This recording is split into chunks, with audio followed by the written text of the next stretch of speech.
Okay, here we are again. Twitch app is finally working. There we go.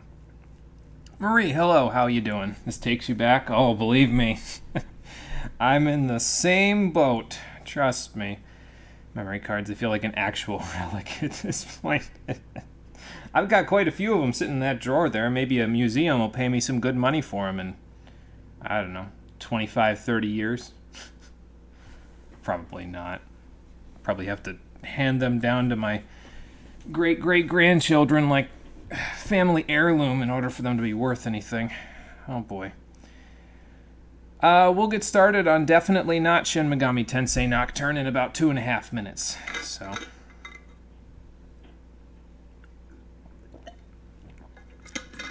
Would have been a dirty trick if you didn't remember me saying what I did a while back. Oh, well. I wanted to see who was paying attention, you see. My original April Fool's joke, by the way, was not to play Nocturne as a joke. It was something else. It was a completely different beast that would have been more obnoxious to play than Nocturne in some cases, actually. And I know Nocturne itself is pretty obnoxious. And of course, we'd be playing Nocturne on hard mode, or if there was a harder mode in the remaster, we'd be playing that version. I don't even know if there is or there isn't. I know there's an easier mode on the remaster, but I don't know if there's a harder mode. But, well, you know, almost got you. Well, almost is close. I'll take it.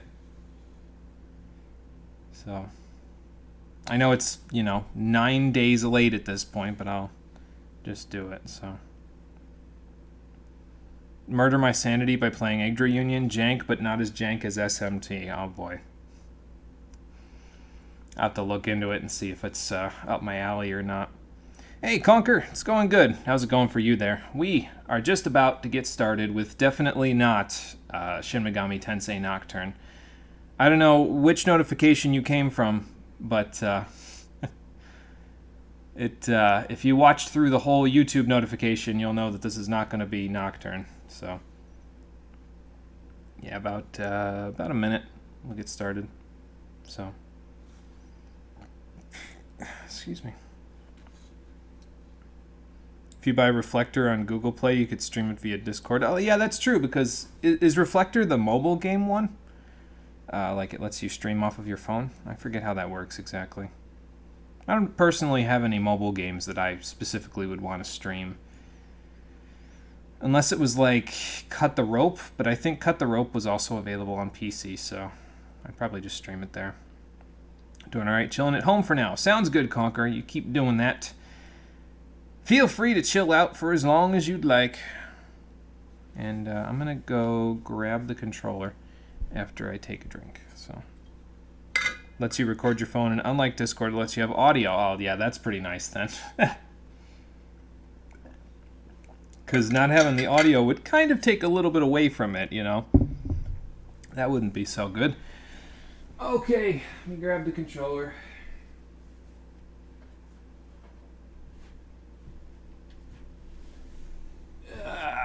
Okay. Progressive tells me I should stop doing that where I sigh like that when I sit down. Apparently I sound like my dad. I don't know. Spring break started today, so that's a plus. Nice, Conquer. That sounds good. Hopefully that'll all go well for you. You'll have plenty of time off to just relax and kick back, take your time, and give yourself a little break. So, not in school, you can't fully appreciate that anymore. Oh, don't I know that feeling. Oh, boy. Alright, is this thing working? Yes, this thing is working. The analog button doesn't light up anymore, but it's still working.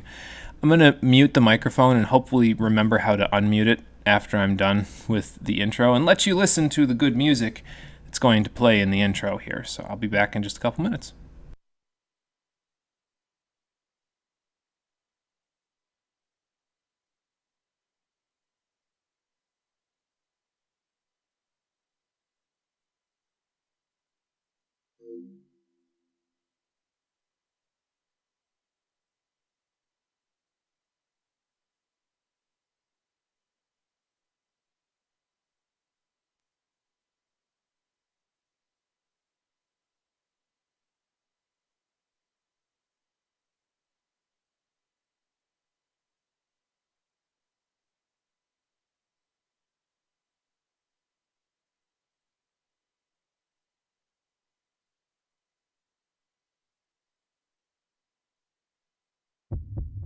Rend. Slaughter. Devour your enemies. There is no other way to survive. You cannot escape your hunger.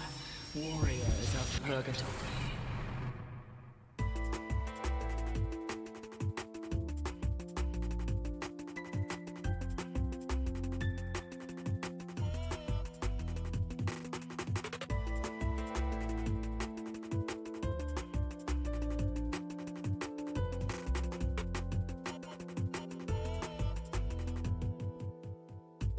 I don't wanna try to fight this love. How dangerous can it be? No, the odds are so unfavorable, and honesty's forsakable. So many run for safety, run from the danger, falling in love like this, danger, falling apart in the hands of another. Danger and falling in love like this, cold sweat craving the dark so completely, so sweetly. Danger.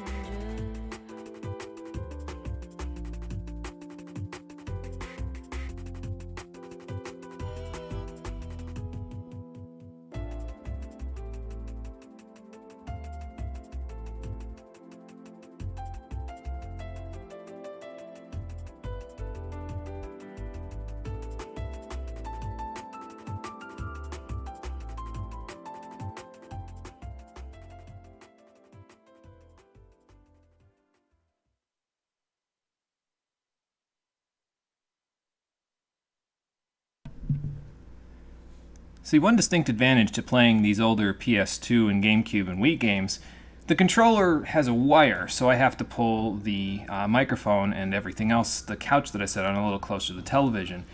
Which means that when we have a banger of a soundtrack, like the one that we just had for the intro there, I can actually turn the volume up and down without having to keep getting up and then coming back and getting up and coming back. So, yeah, in addition to the fact that these games are all going to, at least I think, going to all be pretty good, if not great, there's that plus as well. How you doing, everybody? My name is Monochrome, and this is definitely not Shin Megami Tensei Nocturne. The HD remaster of that one is coming out in, I think, just about a month from when this is going live.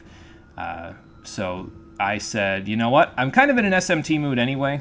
I could wait a month for the remaster to come out, but if I don't play this, and if everybody thinks that way and doesn't play these older PS2 Shin Megami Tensei games, then how will Atlas ever know that we also want a remaster of Shin Megami Tensei Digital Devil Saga, which I will refer to henceforth as just Digital Devil Saga.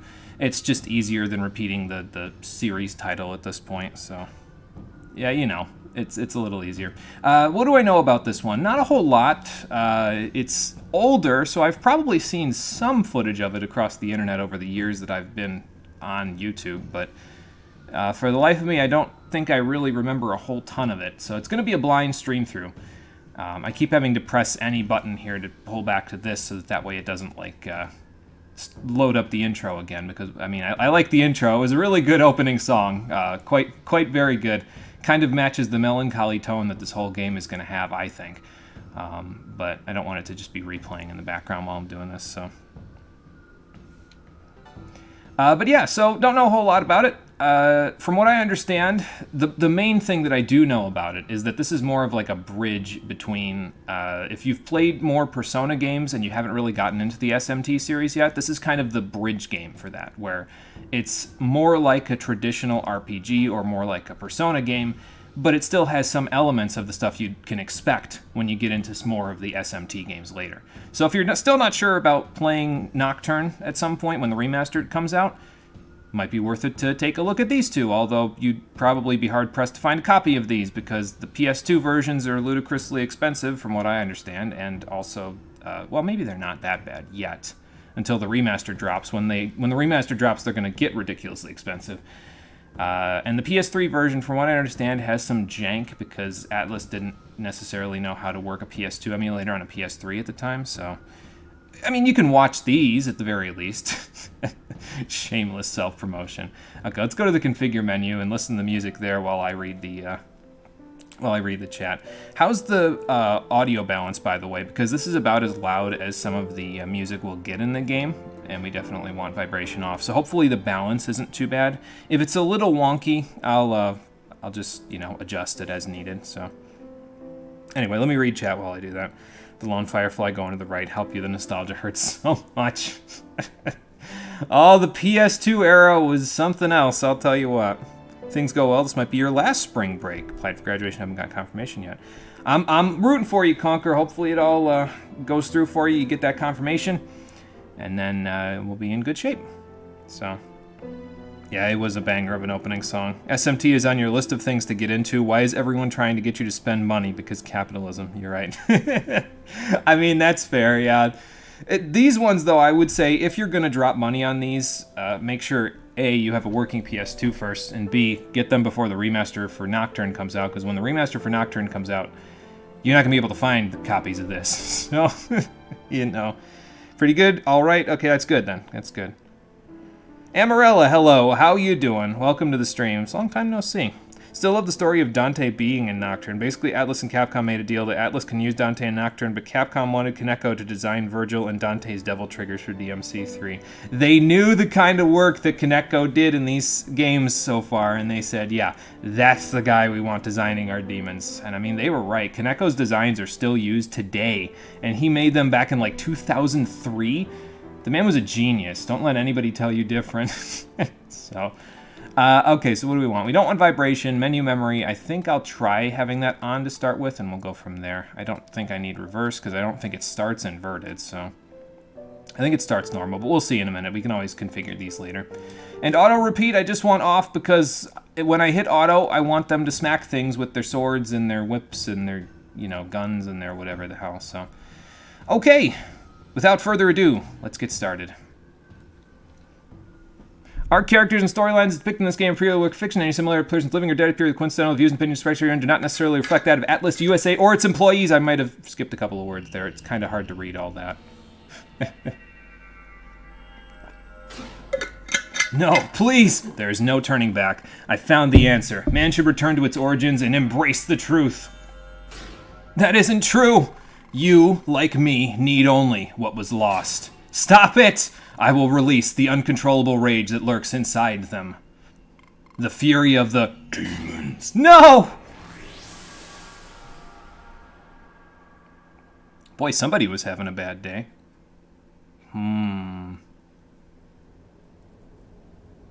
What the hell is the Tower of Salvation from Tales of Symphonia doing here? Well, it's actually not too far off now that I think about it. I know a few minor plot details about this game, but, not too much, so. I played it a little bit to make sure that the PS2 would work okay with the, Never seen anything of that nature. what's it called? With OBS and everything. And I ended up playing the whole first dungeon because I was having enough fun. But, yeah, Hey, as long as Mega Man X isn't in that crowd, I think we'll be okay. Also, the irony of a demon hiring a demon hunter in Nocturne. Yeah, it's... the irony is not lost on me, that's for sure. I just wish Dante was more useful in the true demon ending. He kind of falls off for that one, but... What do you mean, no data? What does the scouter say about its power level? I got nothing. Everybody suit up! We don't really have much armor, do we?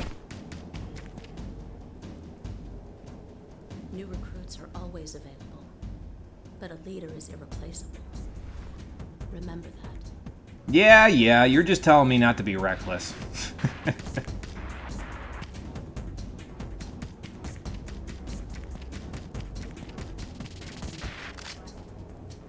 Oh, you know what? I just thought about this. Did I accidentally pick up another tactical strategy RPG?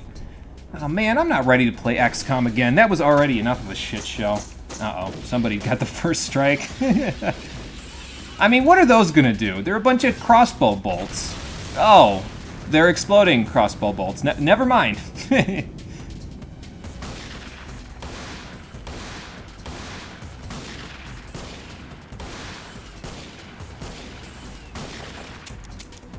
many shots were in that chamber there? Was that like 15? That's a pretty damn good pistol, I'll tell you what.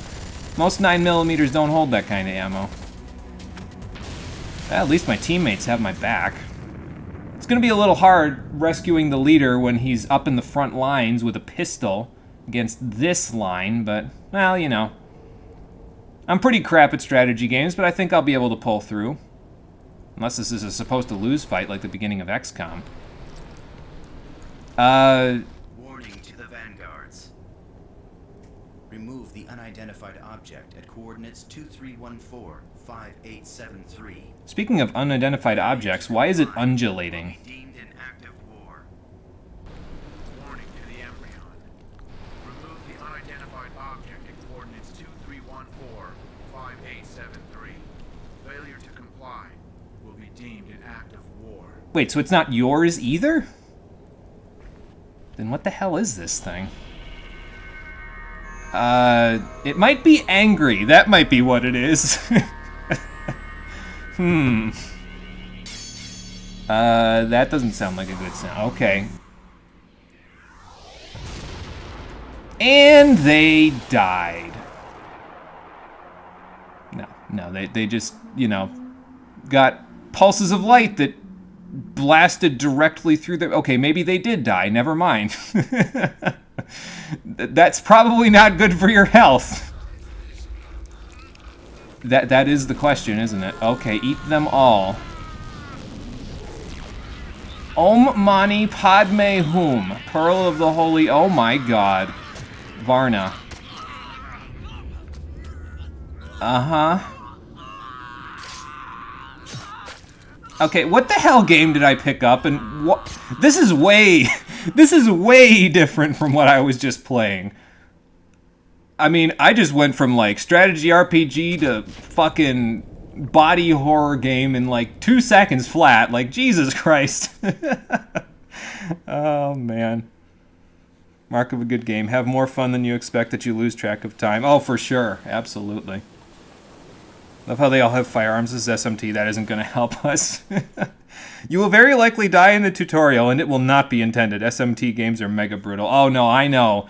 I beat Nocturne blind, so my first playthrough of Nocturne on hard modes, and I did die in the tutorial, so I completely understand. I get it, trust me. Is everybody somewhat okay? Where are the vanguards? I mean, they're there. And there, and that's way TMI there, lady, but thank you for the status update, I guess.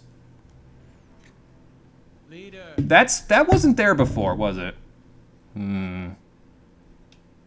Well, the big glowing light that was left there is probably ours. Let's hope it's not radioactive. Give me a sit rep, red hair.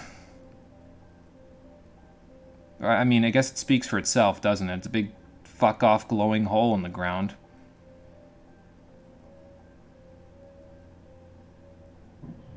With a, rather conveniently censored naked body in the middle of it. Okay, that... not every day you see that happening. Yeah, what the hell... Just what the hell, there's my thought. I want to know more about her. I mean, that's pretty normal. She's naked and she's in the middle of a radioactive hole. Who wouldn't want to know more about her? Whose cat is that, anyway? Morgana, did you get out of P5 and come here? Meanwhile, at Moladara, I apologize if I brutally mispronounce all of these names. Most of them are, like, Hindu or Buddhist, so, like, yeah, I'm probably going to butcher the hell out of all of them. You have SMT4 and your 3DS, and like to think you're really solid at the game. These are, you still died a couple times in the intro, and played 1 to 3 before it. No, I mean, that's understandable, though. It's SMT, so it, you know, it'll happen. Who could she be? The woman is not our concern. The radioactive light was... What are these markings? Good question. Why did they conveniently choose the woman to put the... Oh, okay, never mind. I was going to say to put the sex tag on, but they kind of put it on... Our dreadlocks over there too, didn't they? I know all of their names, but I can't tell them to you yet because they didn't tell us yet. So. I will go to the vanguards. Oh, okay. Vanguard's territory? I will. They may have an answer for us. It's a possibility. Surf and I will go. And one more. Who wants to volunteer? The rest will stay and guard the base. We gonna draw straws? I will go. Oh, okay. Well, that was easy. I want an explanation. Yeah, you and everybody else. They all got symbols on their body in different spots. There, let's see. This is just Final Fantasy 13. Yeah, and I was actually going to mention, the more I play of Digital Devil Saga, the more it will become clear to me that Final Fantasy 13 took a lot of cues, we'll say, quote-unquote, from this game. I'm starting to think it's pretty close to plagiarism, but we'll get there as we get a little further in the game anyway. Well, yeah, there were holes in our chests a little while ago, so it's not really shocking. You mean the girl with the black hair there? Wonder why. It's a good question. Oh, okay, well, I mean, yeah. Also, ultimately, what we're all doing here is we're all trying to reach Nirvana. What does that mean? Well, we'll find out when we go outside, because there's conveniently a dude outside that will explain everything that's going on right now. Sort of. He'll explain the minor, like, the details that you need in order to actually understand what's going on. Oh, that's a good point. Yeah, that Harley is the leader of the Vanguard, so he might actually know what's going on here. Yeah, let's go see.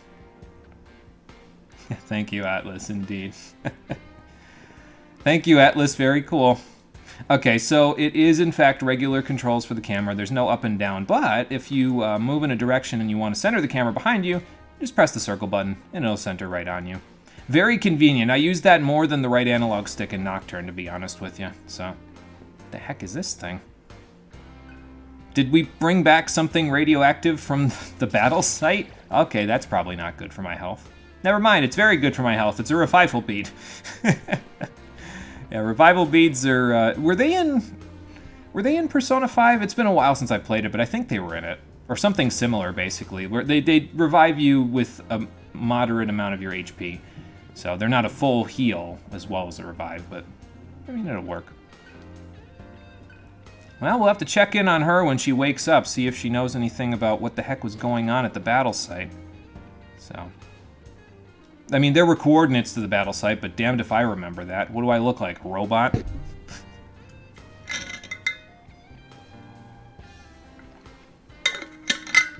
First chest is a revival bead, first chest in Trails of the Sky was a revival bomb.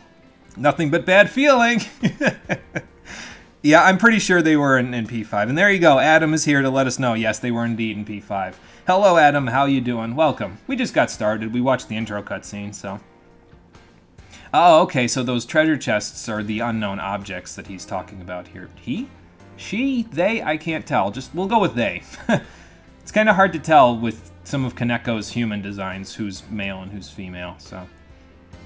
Yeah, probably a good idea. Yeah, we'll grab whatever's inside of them. Anybody in here? No, just another resting room. Okay.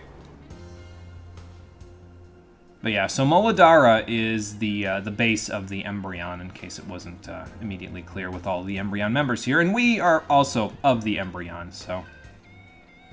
I mean, I know what a vendor is in general, but can you remind me? I'm not sure I comprehend. What's going on, Adam? Glad you're here. So the tag ring that they were talking about, the one that the girl with the black hair doesn't have, those will record the credits that we get from each fight that we're in. And then we can take it to the vendor, and we can exchange it for items. So, I mean, that's fairly simple. It's more high-tech than what you're probably used to, but I guess it makes a little more sense than fighting a bunch of random wolves on the road and they just drop gold. So, it's a good idea. Let's go check out the vendor. Yeah, still Maka in this one, yep. So they haven't switched over from the other stuff. This is a PS2 SMT, so they're gonna have Maka in it, unless it's like Persona 3, in which case it was. I don't know. I don't think it was Maka in Persona 3, was it? I forget. Well, as you can see, the tag ring lets us look at a veritable arsenal. Now, not all of those boxes are unlocked at the moment. Some of them have those red lights on them. I don't know if you could see that, but... And we've got a little bit of money to throw around as well, so let's see. From what I understand, the one tip that I was actually given, because Cole played a little of this before me on his emulator that he's got for his computer upstairs, he said, don't buy ammo, because you get enough of it, so I'm going to not buy ammo. I'm not worried about rations, because we actually own 10 of them. You can see it down in the bottom right there. We actually have 10 of those. Revival bead. I should probably buy a few of these, though, just so that I have them. Because the rations we should be okay, but having a few extra like status healing items won't be a bad thing, especially for panic, charm, and sleep. Those are like the worst to deal with. So I don't think we need any more revival beads, so we'll go from there. They switch from Maca and P3, but SMT has always used Maca. Yeah, it's like the Zan spell. SMT still uses Zan for its wind. Well, I say wind. It's not actually wind. It's air pressure. There's a difference in SMT lore. There's a difference between an actual wind spell and using air pressure and force to hurt an enemy. It's a weird distinction, but it's there. So it's kind of similar to that. They still use Maca in the SMT games, just like they still use Zan spells. So Maca, Rupees, Simoleons, Ental, and for short, there are a lot of currency names you've seen. I mean, you could pretty much just come up with a gobbledygook name, can't you, for whatever you want your money to be. So... actually, why don't you remind me what a Karma Terminal is? We haven't played Nocturne for the stream at this point, so I wouldn't know that offhand. I do, but let's pretend I don't. So a large terminal allows you to teleport, recover your health, and save, and you will end up going back there if you die, which you may die fairly substantially. It's an SMT game, so you'll probably die a little more than most RPGs in it. What about small terminals? Fine, slightly preoccupied at the moment, but have the stream in the background. All right, Adam, sounds good. You hang out for as long as you'd like. If you get more than preoccupied, just, you know, we'll understand. You can leave and come back as needed, so you do what you need to do, my friend. And small Karma Terminals will not allow you to recover your HP. You can just save and teleport. Although you can't teleport to anything other than the large terminal in the area with a small terminal. So, like, you'll find a bunch of small terminals across the whole area that you're going to go to, but you can't teleport between them. You can only teleport back to the large one from a small one. So, and yeah, our base is small enough that we don't even need a small terminal, so. Not so for some of the other bases, but we'll get into that later.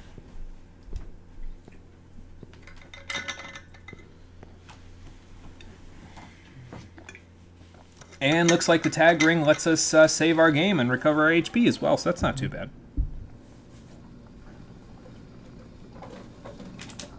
Yeah, very like Southern Asia / Southeast Asia feel from a lot of these rooms, other than, you know, the digital wall pulsations in the background. That's just the Amala network with different wallpaper. Yeah, we don't need to restore right now, and we can't teleport, but we can save, so. So what if you stole someone's tag ring? I would imagine they're probably, like, DNA centered so that you can't steal it. Like, if you stole it off of someone. Well, no, that's not necessarily true, is it? Because if you kill an actual other person, you get their Maca, although that could be just a transfer. Like, their tag ring could say, well, their vital signs say they're dead, so we'll just transfer all the Maca over to the person that killed them. The real question is, who's doing the transferring, right? And how do I find that person so I can rig it?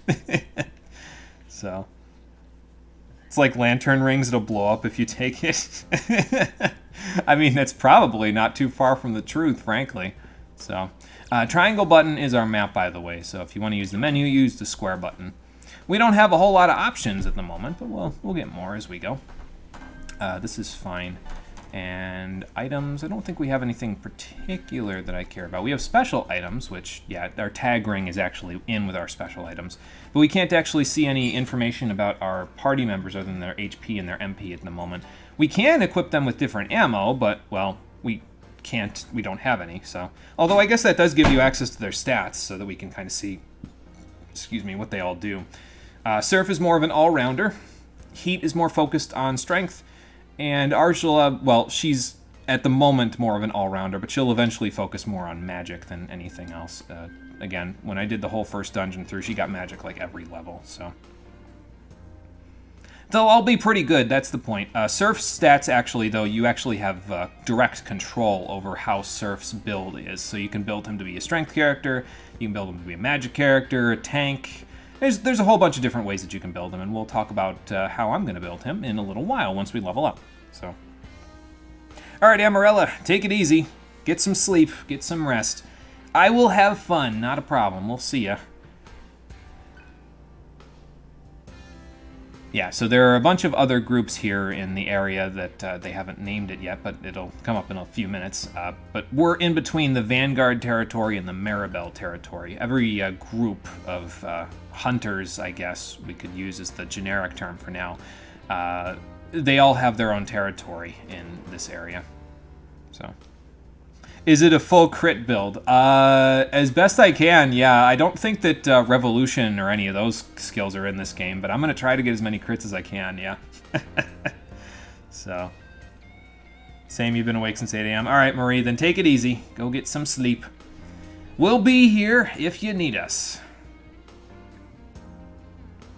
Oh, you mean that one at the end of the hallway there? Huh. Wonder what this is all about. It's definitely going to block me off from stuff. It's kind of unfortunate. So yeah, occasionally you'll run into these walls. They're all color-coded on your map, so you'll be able to come back to them later and you'll know exactly which ones you can pass through once you get the ability to pass through them. But we don't have the correct credentials to do that just yet, so we'll have to wait a little bit and eventually we'll be able to come back and do that. For now, though, we can loot these other rooms that are here. Get a few items. So... and a few just poisons. It's not too bad to have more than enough status healing items in Persona and SMT games. You probably want them. It's better to have more than to not have enough. It's not like Pokemon where you can just carry like 3 or 4 of each status healing item and you'll have enough for the entire game. It gets a little more hectic than that sometimes. Nothing in here. Speaking of Pokemon, though, I really dig the music in the Molodara and the Embryon base here. It kind of reminds me almost of like Pokemon Coliseum-esque music, you know, with the kind of... I want to call it a sad guitar in the background. I don't think that's the correct term for it, but kind of like a mellow guitar in the background going, so... Shoji Meguro did the soundtrack for this one again, and of course we know we know how good their sounds are from Shoji Meguro's other work, so you know. Okay, so apparently some of the Embryon are going to stay here, while the rest of us are going to go off to the Vanguard's base. Got it. Well, what kind of illogical? Probably has something to do with these marks. Of course, the problem with my mark, or Surf's mark in this case, is that it's stuck on his face. Who's gonna hire me when I have a face tattoo? I mean, I guess hunters and killers, so... to be fair, that's what we're doing, so... oh, yeah, we're not really sure yet, but yeah, apparently black hair is fairly uncommon in this area. I mean, as you can see by the fact that everybody has Technicolor Dreamcoat hair, basically. So...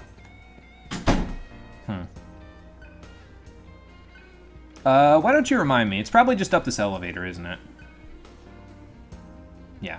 And all of the sectors in the area are color-coded, so like each tribe, as they're called now, is marked by their own color. As it turns out, the Embryon are marked by orange. So if you see any orange lights or any people with orange splashed on their outfits, that means that they're members of the Embryon tribe. So they're allies at that point, so... here's the guy. This guy tells you about a little bit about everything in the world, so let's listen to about the tribes first, and then we'll talk about the rest. So there are 6 tribes here in the Junkyard. The Junkyard is the name of the world. We are the Embryon, and there are 5 other ones, and we don't necessarily like any of them all that much, but we'll get into that later. The Junkyard is the world. There are 7 areas. We are in Molodara. Again, I'm going to butcher the hell out of these names. There's also Svadhisthana, Manipura, Anahata, Vishuddha, Ajna, and Sahasrara, I think is how that one's pronounced. Not to mention the Tower of Salvation in the center there, although that might have been Sahasrara, honestly. Anyway, what about the war?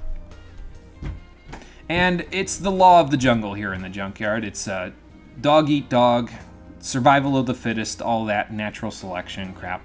And whoever ends up winning and killing all the rest of the tribes, whichever tribe ends up being the winner there, ends up being allowed into Nirvana, which I would imagine is the name of the tower in the middle of the area. So, no, I think I'm good now. Thanks for the info.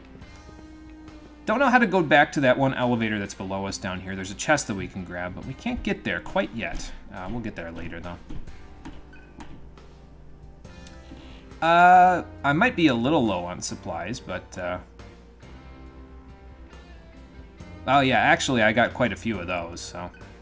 Okay, yeah, if you needed them, you could go back to the vendor and restock on them. So... Okay, so Svadhisthana is the Vanguard's area. And they have home field advantage, so yeah, it's going to be a little difficult, but we'll be okay. All right, off we go then.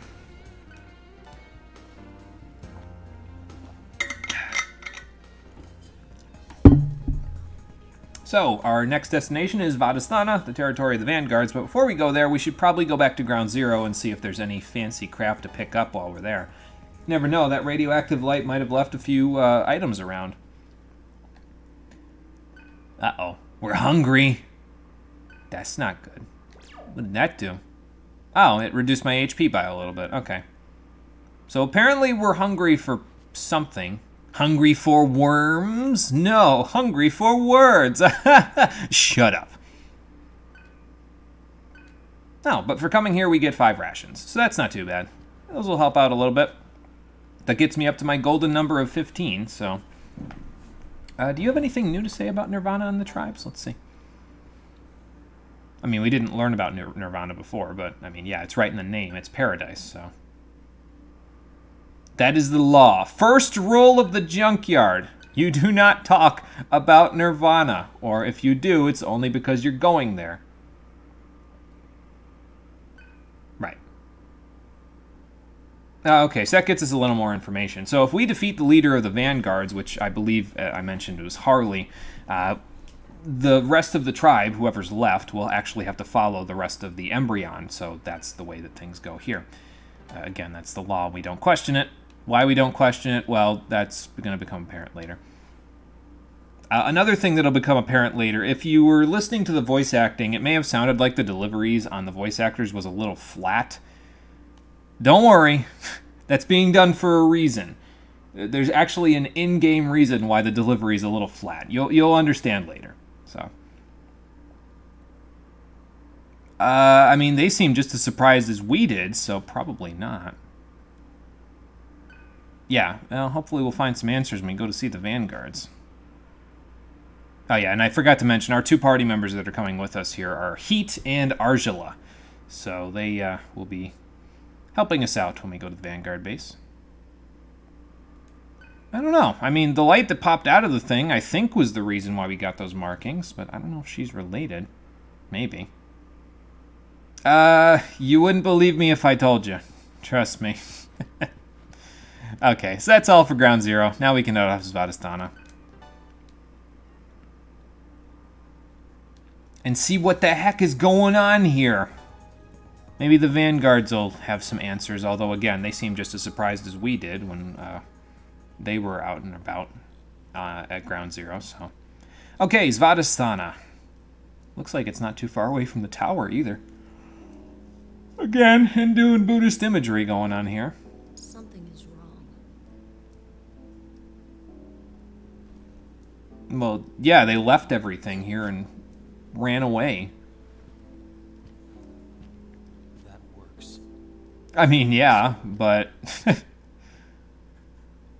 it works in our favor. But are they like giving up? What's the story here?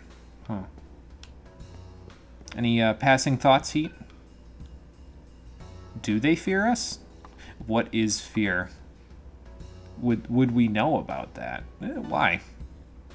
Yeah, I guess that's true.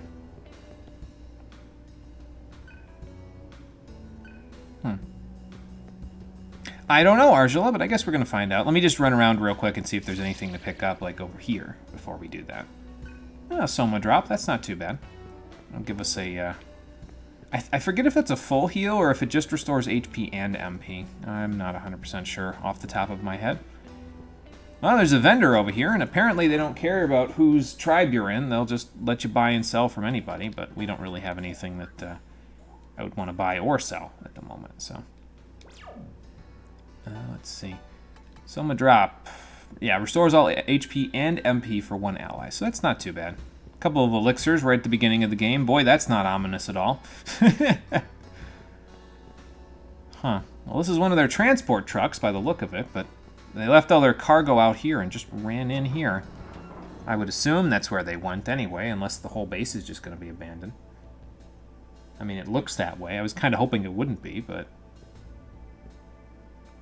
That's true. When you're a merchant, money's money. That's fair, yeah. And I mean, I know why it doesn't matter which tribe uses the vendor. Kind of, but, well... We'll get to that. It's not too far ahead in the story, so don't worry about it if you're not sure at the moment why this is all happening. Oh, we could restore, actually. We are missing a teeny little bit of health. So I guess I could pay a little bit of Maka to get myself back up to topped off. I'll do it now. Why not? So it's kind of like Final Fantasy II, from what I understand, when you're staying at an inn. So like 1 HP costs 1 Maka to heal. So because we're all missing 3, it'll cost 3 for each of us. I think MP is a little more complicated, though. It's like 1 is like 4 or 5? I don't know. We'll know a little better in a little bit once we actually use up some MP. But for now, we don't know any magic. What do we look like? Magicians? We ain't magicians. We got guns, bro. What do we need magic for? Let's just shoot people. Okay, anyway. Oh, storage room. Not seeing any vanguards hiding here, though. Yeah, as you can see, I usually prefer to move the camera by just centering it behind me, so if that's a little wonky for people, let me know, and I'll try to get used to using the right analog stick so I'm not, like, jerking the camera around and making everybody's eyes go all crazy. Like I'd have to do one of these. It's just that you can't adjust the camera speed, and it moves a little too slow for my taste, so I usually prefer to just jank it right behind me. Like, not jank it, jerk it right behind me like that. So, that actually sounds worse. I'll just keep saying jank it. How about that? Well, there's a wall here, so I guess we're not going through whatever door is over there yet. There's a door here, though. There's a switch over there that we can press, that exclamation point, but we'll worry about that in a minute. Let's see what's through hallway number 1 first. So, and staircase. We'll stay on this floor for now. Just go this way.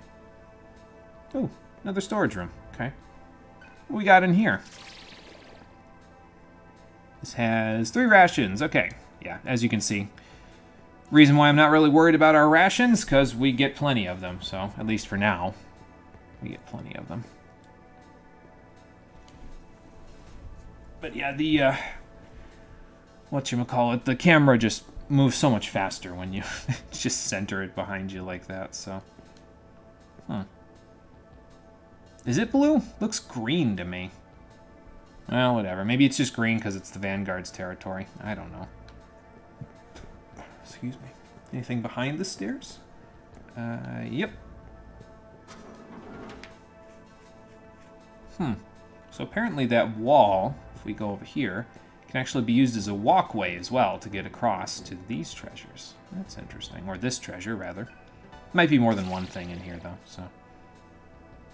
Ah, more chakra drops. Or, did we get any chakra drops before this? Well, if we didn't, they restore some MP. I keep wanting to say SP, probably because I'm still used to when we played P5 for the stream. But yeah, it's MP in this one, right? Yeah. So, okay, over here. Wasn't sure if the stairs were all the way around or not. Probably should have paid more attention to that, but that's okay. You start to lower your guard a little bit when you go through half the base and there's nobody here, so. Anyway, let's activate the switch since we're kind of stuck at this point without it. And yeah, it'll drop the wall for us. So that'll work. And off we go. Anything off to the sides here? Nope. Oh, look, another save point. Boy, that's not ominous at all. these.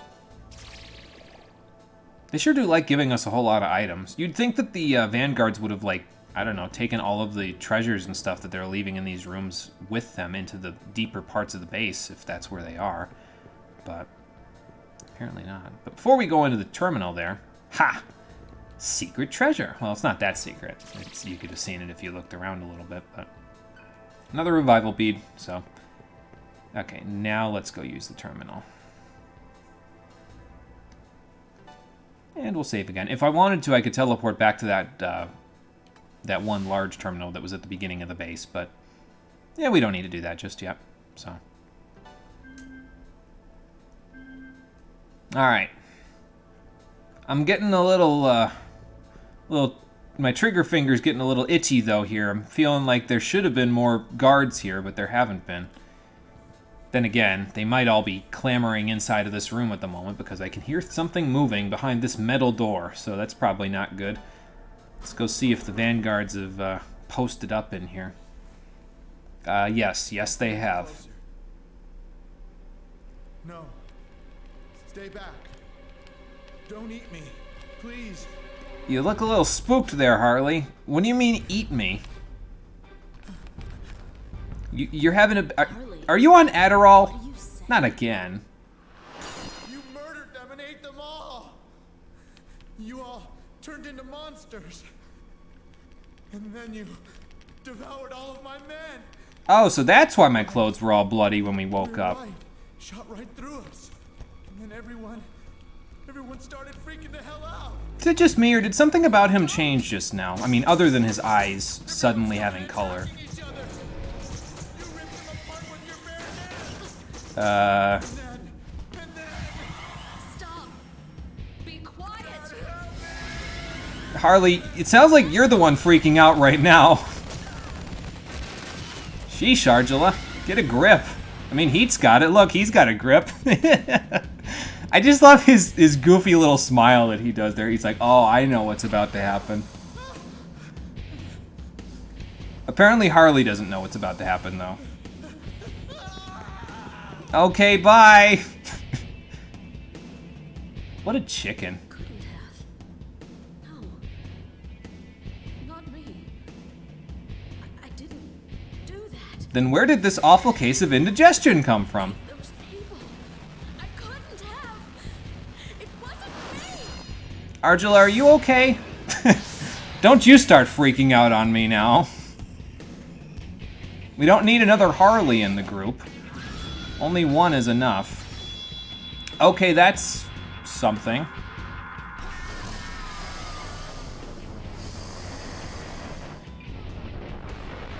Well, maybe they feel hungry again. I don't know. Oh, good. Well, I'm glad Atlas got the memo that I sent them. I mean, after we played Final Fantasy Legend 3 for the stream earlier this year, every RPG we play now, everything has to have a mouth in a place that it definitely should not be. So, Atlas, good job. Glad you saw that. Oh, great.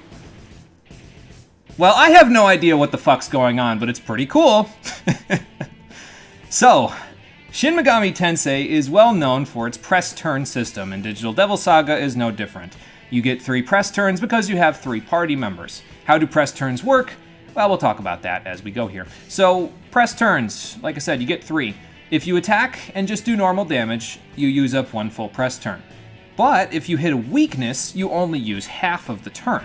It's also similar if you use the pass command. The pass command only uses half of a turn. So, like, let's say, for example, I wanted to use Bufu on this ghoul.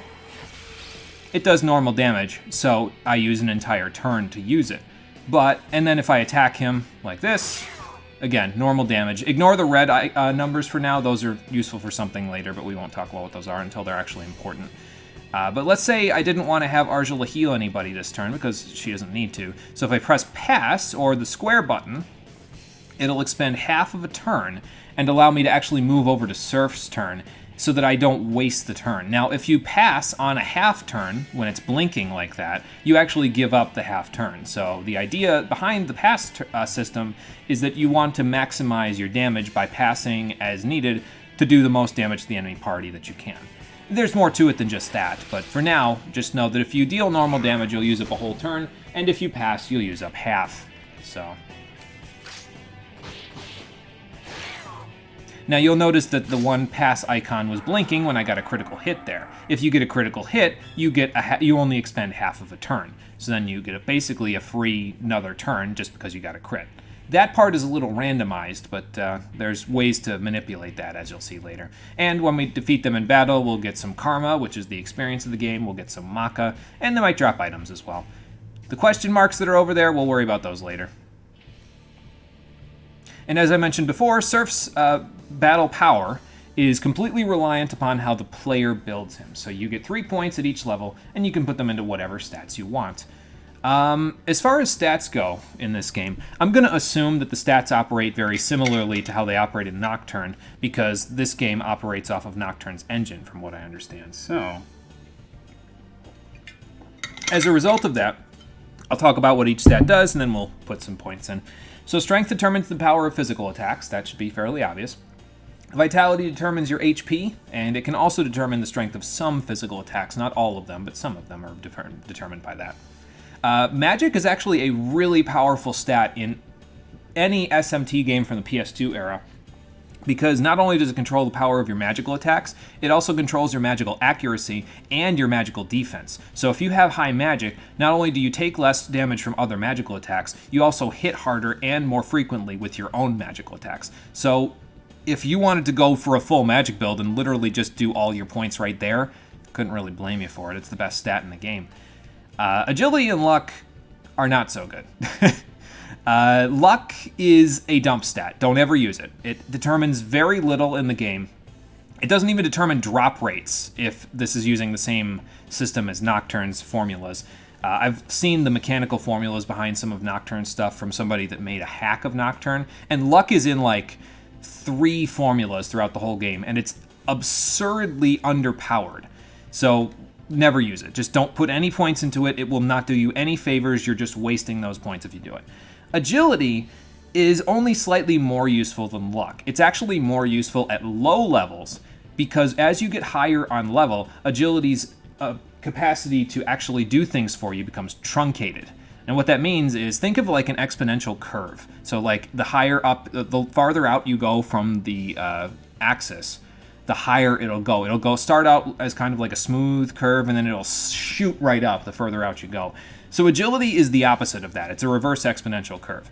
The farther you go, as in the higher your level, the less agility actually matters, to the point where eventually only every like large chunk of agility points will actually get you any benefit whatsoever. In Nocturne in particular, when you're at around the end game level, so let's say like level 70-ish at the end of Nocturne, we'll say that's about the end game level. I think I beat mine on like 66 or something like that.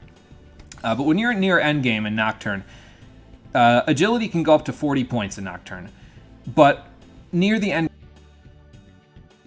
actually makes any difference. It doesn't matter if you have, let's say, 1 agility or 11 agility. It has the same effect on the formulas. So because of that, if this game operates off of the same system as Nocturne's, it's actually better to put some points into agility in the early levels when it still matters, and then just sort of don't bother with it after a certain point. So I'm probably going to start by putting Strength, Vitality, and Magic the first level, and then at the next level I'll do 3 agility. We'll probably put agility in until I get it to about 20, and that should be good for the entire game, basically. And then from there we'll just focus on Strength, Vitality, and Magic. The rest of it won't really matter. Again, luck is a dump stat, don't use it. Agility is only good in the early game, so if you're going to use it, do it now, basically. Oh, okay. Well, occasionally at the end of battle, or when you level up rather, you'll get your body will overflow with power. Sometimes you'll heal yourself, and sometimes you'll get a stat boost, so we got a free point of luck there. I would have preferred a free point of strength or magic, but whatever. What's happening to us? That is the question, isn't it? But feeling a little sick? Why do you hesitate? Circumstances are different now. Let the dark side of the Force take hold of you. Well, yeah, they didn't eat, and look what happened to them. Drove them up a fucking wall. So, yeah, when you gain experience in this game, you are quite literally absorbing the experience of the people that you kill, because you eat them. Thanks, game. Now I can never get that mental image out of my head whenever I play any other RPG and get experience again. So yes, when you kill enemies in this game, you get experience from them and Atma points later. Well, Atma points now because Surf and Heat get Atma points, but Arjula won't eat, so she can't get any Atma points. So, and yes, you get a little bit of HP back at the end of battles because you eat the enemies that you're fighting. God, that's a gross image. But more importantly, you get Atma points for devouring your enemies, and those are really important, but not just yet. They'll be important later when we actually figure out what all those question marks we get at the end of battles mean, so... I don't know, he seemed just as freaked out by all this as you are, so... We're all like a bunch of wild dogs. It's ridiculous. I'm glad Heat's having fun, but good lord, man. I don't know, Heat's one of those characters, though. It's like, either like him or you hate him. I like him, personally. He just has fun. It doesn't matter what the situation is. He's just like, I'm just here to have a good time, man. Maybe I should go up the stairs first before we see what presence is. No, actually, I think we should go in here first. And then we'll go up the stairs after that. I'm trying to think what's in here. It's been a little while since I played this, but... Oh, okay. Now that we've gotten our first battle, we can actually get into random battles now, so we are going to do that. I don't think you're particularly weak to anything that I have, so... Bah! Oh, good, you have Terra. That's just fantastic. So, Digital Devil Saga actually has a 5th element in it, besides just fire, ice, electricity, and quote-unquote wind. Again, Zan is air pressure, but I'll call it wind. Instead of just those 4, it actually adds in an earth element as well, so... Okay, so Heat got a level up, and as you can see, he heavily focuses on strength and vitality at the expense of his magic. He won't be all that useful when you have to hit something with an element, and he'll probably take a lot of damage from elemental spells, but, I mean, he'll hit really fucking hard, so that's pretty good. And Arjula got a level. Like I said, she'll eventually start focusing more on magic. She gets a little bit of even stat growth and basically everything else, so... But yeah, their stats are not determined by the player. Their stats are just whatever they normally get. They have their own stat chart, basically. So... Oh, okay, well, it's a good thing I decided to look over here, because there's just another door that nobody used over here, so... let's see... I don't know if you guys are weak to Bufu. You guys are just plain old weak to magic in Nocturne, so it's kind of different here. That'll work, Heat, that'll work. Yeah, we froze that Praetal, by the way, so that was why he took a critical hit there. When you freeze an enemy, it actually prevents them from dodging any of your attacks. You will always critical hit when you hit them, and physical attacks actually ignore any physical resistances that they have at that point. So let's say they normally repel physical attacks. If you freeze them, they don't repel it anymore, so... And I mentioned before that you may want to actually just ignore the red numbers, but you'll see that there are red numbers appearing now on the enemies when they get kind of low on HP. So like if I hit this guy, he's not low on HP, but if Heat hits him and crits him now, see, red number, because he was low on HP and then he died. Those red numbers are important for something, but not just yet. None of us can actually do anything about that yet, so we'll work on that in a little while. For now, it's mostly just a matter of getting some experience together. So, okay, we leveled up with Surf again, so let's put 3 points into Agility. Again, we'll get this up to like 20. Well, let's see, it'll go 10, 13, 16, 19. So maybe I'll do it to like 19. So that's like, what, level 5, 7, 9, 11? Yeah, that sounds about right. Or maybe I'll go all the way to 13 and end up getting him 22 Agility. I don't know. Oh, we got HP back. The best one I find, besides just getting a stat up, is if you get MP back, because MP is a little bit hard to come by in this game sometimes, so... They actually force you to actually use your chakra drops, unlike in some other games, so that's kind of, you know, a neat little, concept. I know what happens past this door, so we're actually going to go through that door down here first, this one. And then we'll go back upstairs. I won't know any of this stuff for the other dungeons, but I know it for this one because, again, when I tested this to make sure that it would look good for the stream, I actually played this whole dungeon. So after this, we're 100% blind. Okay, so Harley is getting away from us. He's basically throwing his men at us, and they're raising walls that we'll have to deal with. So we need to go up there because it looks like if you look up in the corner, I can't look up. But if you look in the corner, there's that green switch up there. So if we hit that, the wall will come down, and then we can move on. So that's what we'll go do.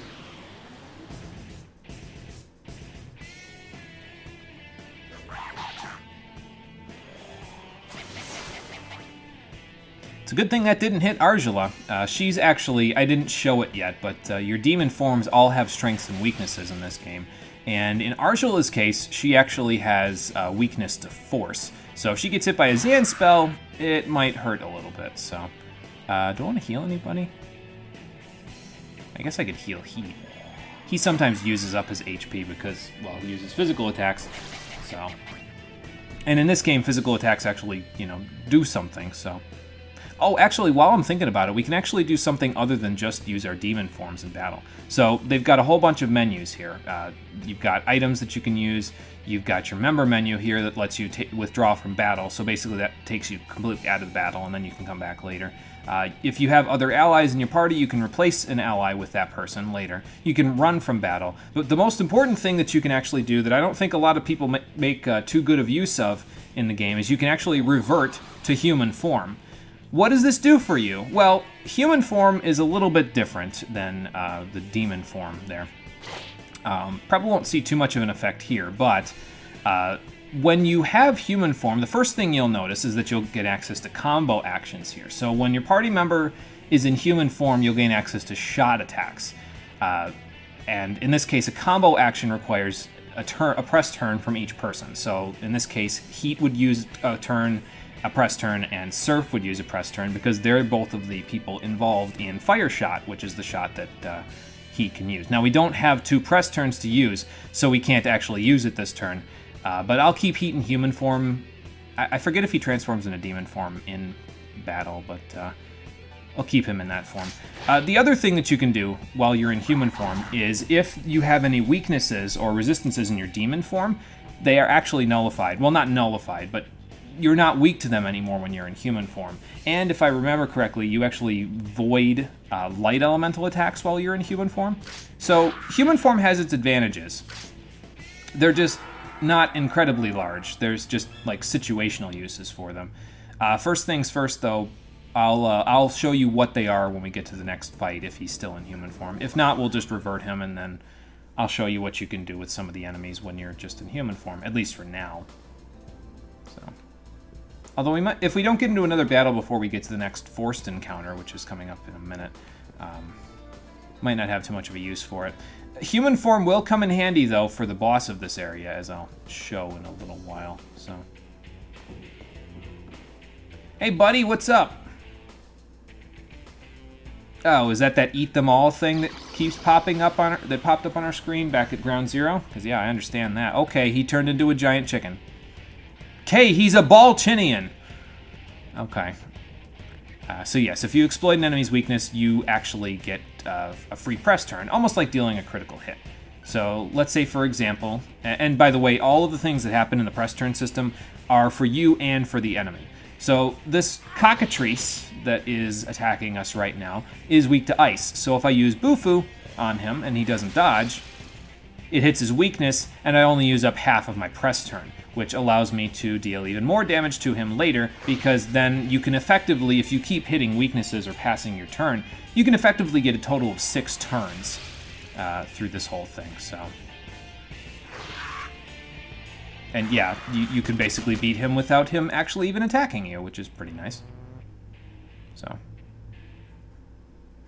the press turn system is very interesting. It's one of those like unique spins on how turn-based RPGs go that I actually really enjoy. It's very, it forces you to be a little more skillful than just attack, you know what I mean? So, you really should go watch MIB 1 and 2 again at some point. Yeah, those movies are classics. Oh man, I haven't seen them in a long time, but as soon as I saw his rooster face, I was like, nope, that looks like a Balchin.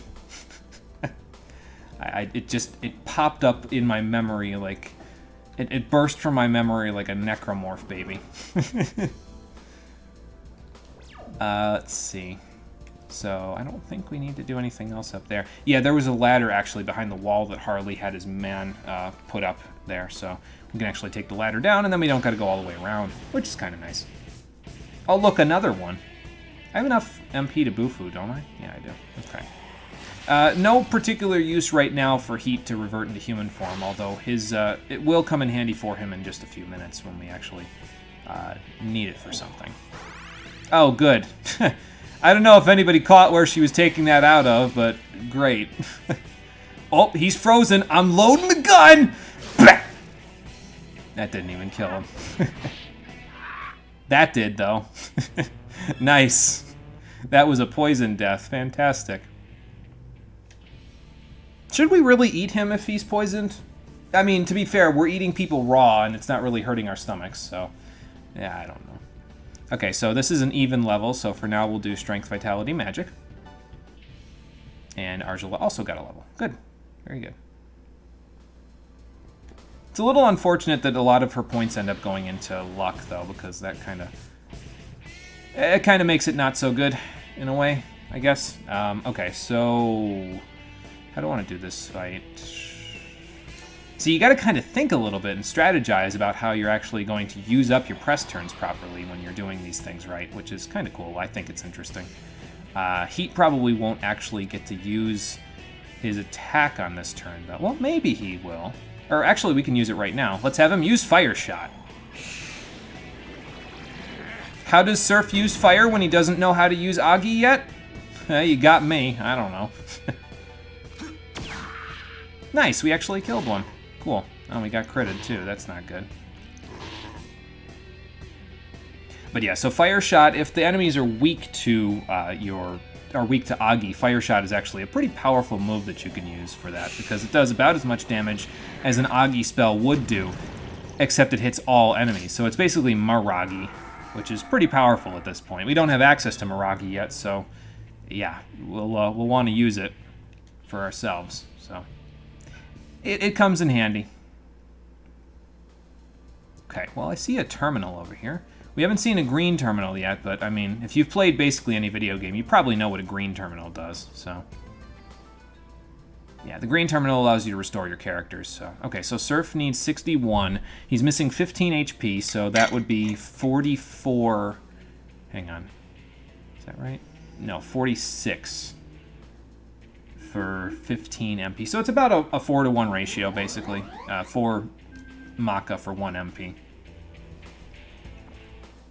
It looks like it goes up a little bit as you lose more and more, but, you know. They're just making it hard on us, that's all. From what I understand, though, Digital Devil Saga isn't as hard as some of the other SMT games, though. It's, I don't want to say it's easy, because then the game will hear me and it'll kick my ass in the next battle. But it's probably not as hard as what I'm used to, which is Nocturne on hard mode, so... I mean, to be fair, it doesn't really matter what difficulty level you're on in some SMT games, because you could just, like, end up in a battle where you just get back attacked and critical hitted repeatedly, and you could just die even if you're on normal mode, so... Well, there's a red wall here. Can't do anything about that just yet, and if we look over here, there's a yellow wall that we can't pass by over here, so... Must be the Vanguard's treasure rooms and everything here, so... Have to remember that those are there and come back eventually when we gain access to it. Nothing there, so... Someone tried to ambush me! A bunch of onion chickens! Great. These guys are weak to ice, so... Yeah, they shouldn't be a big deal to deal with. Am I gonna get back to Surf's turn? I could revert Surf into human form so that I can use Ice Shot. All of your party members have a particular element that they're good at, and it's usually dependent on what they're resistant to, and that will determine the power of their elemental shot that they can use when they're in human form. So, like, let's say, for example, we'll use the status menu to look. So Surf is strong against ice, so when he's in human form, he actually gains access to Ice Shot, and then it goes up from there. Like, there are more powerful versions of Ice Shot later, so, like, when you get access to like Mabufula, basically, would be freeze shot, and then I think there's another one after that, but I forget.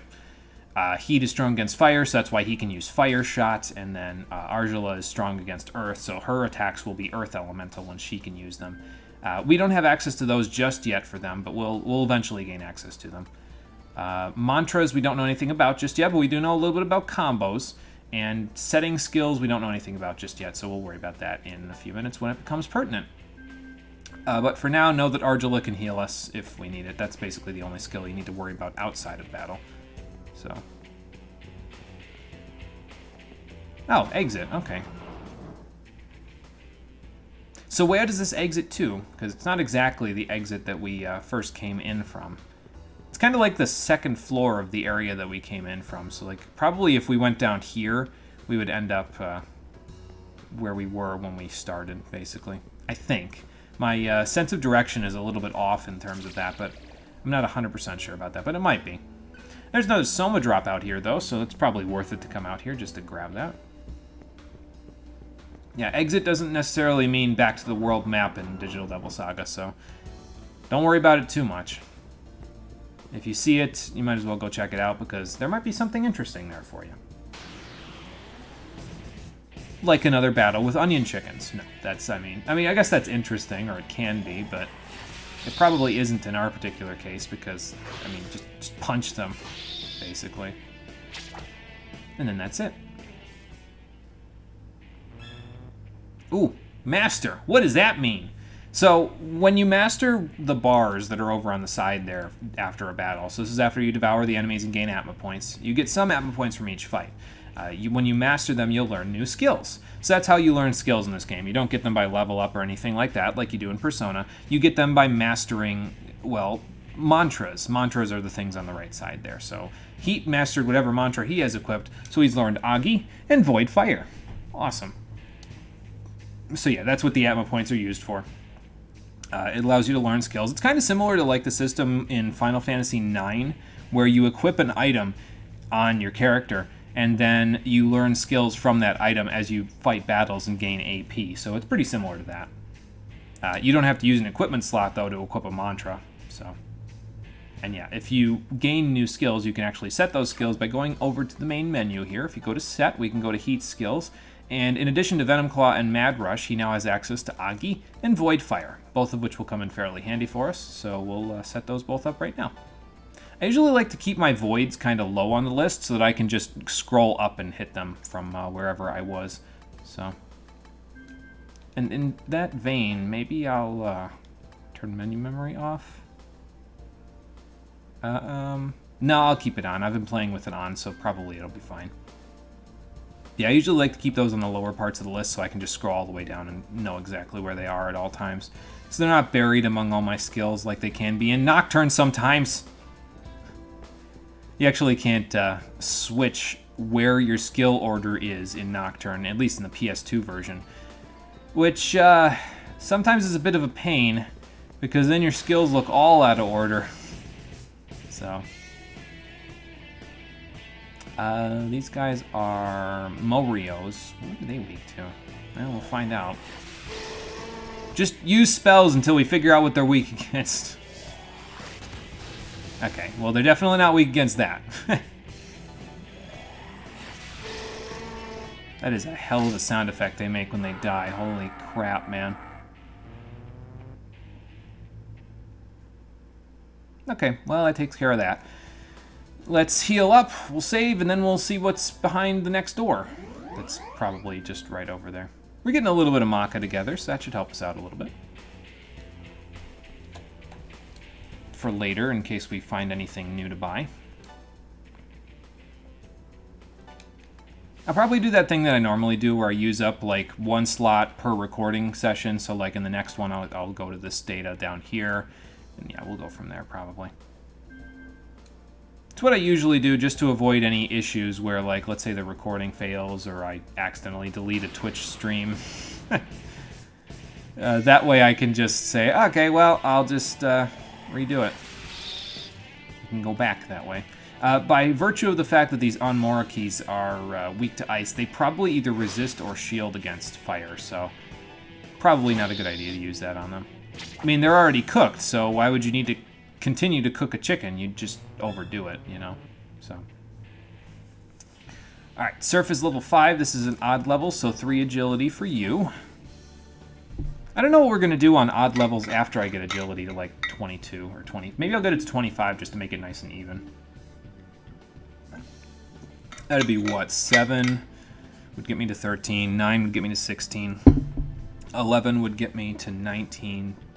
13 would get me to 22, and then 15. So I'd be 15 and I'd have 25 agility, and then I could start working on the stats that actually matter. Okay. I mean, I could deal with that. I think we got an MP heal there, which again is a pretty good one, so. Well, yeah, I mean, Harley keeps running behind all of you guys. He keeps leaving you here to deal with us, so. Okay, so the tutorial here is kind of giving you a bit of a hint. Hey, these guys are going to use ice in this battle. If you use Void Ice, which is a skill that Surf has set at the beginning of this whole thing, it actually plays into the press turn system. So when you void a certain skill, so let's say in this case we use Void Ice and then we void it on the next turn when the enemy gets a turn,